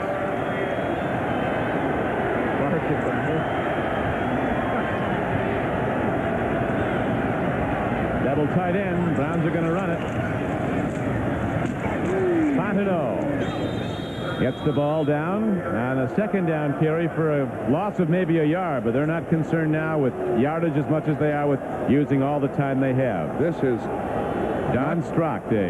Yeah, not for the Cleveland Browns, but for any team in the NFL to be as embarrassed as they were in the first half and then allow a score on the first drive of the second half and then come back to take a lead and be in a position to win this game. Unbelievable. He's got to be the most valuable player.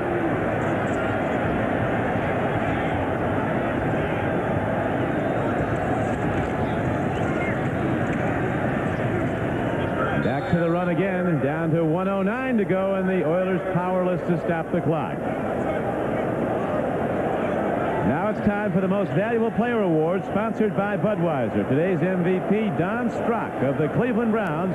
Budweiser will make a contribution to the United Way on behalf of all the MVPs selected in today's games.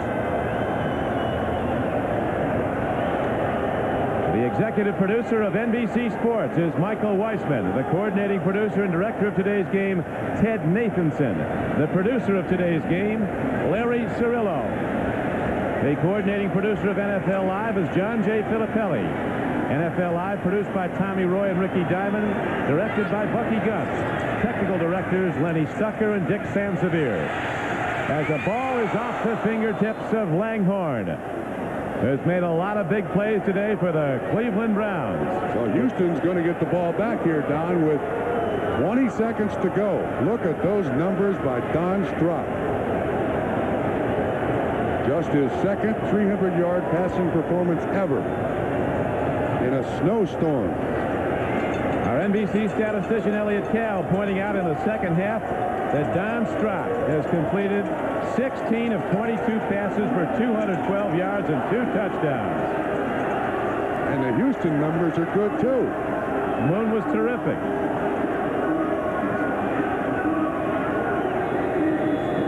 And, of course, the Cleveland advantage here is they'll have defensive backs so deep because they need a touchdown to score. They'll give them the yardage in front.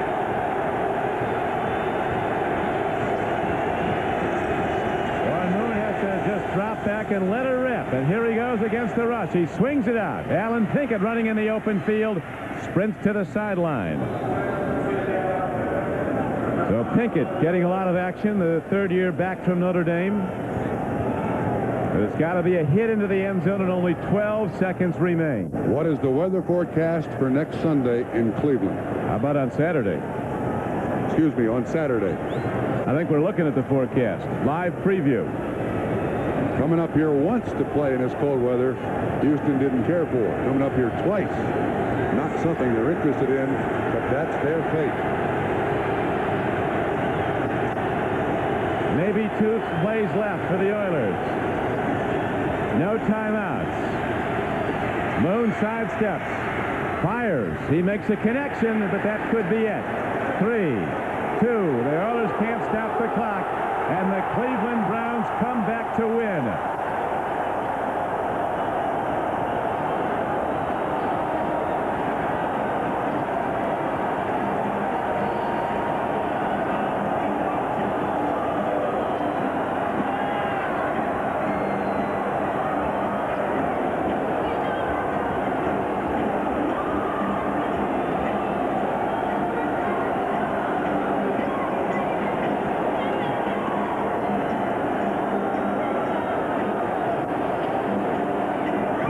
Schottenheimer. He said emotion would turn the game, but emotion was gone from his team after those 3 first-quarter interceptions of his QB, Don Strock. They'll be tough to beat next week.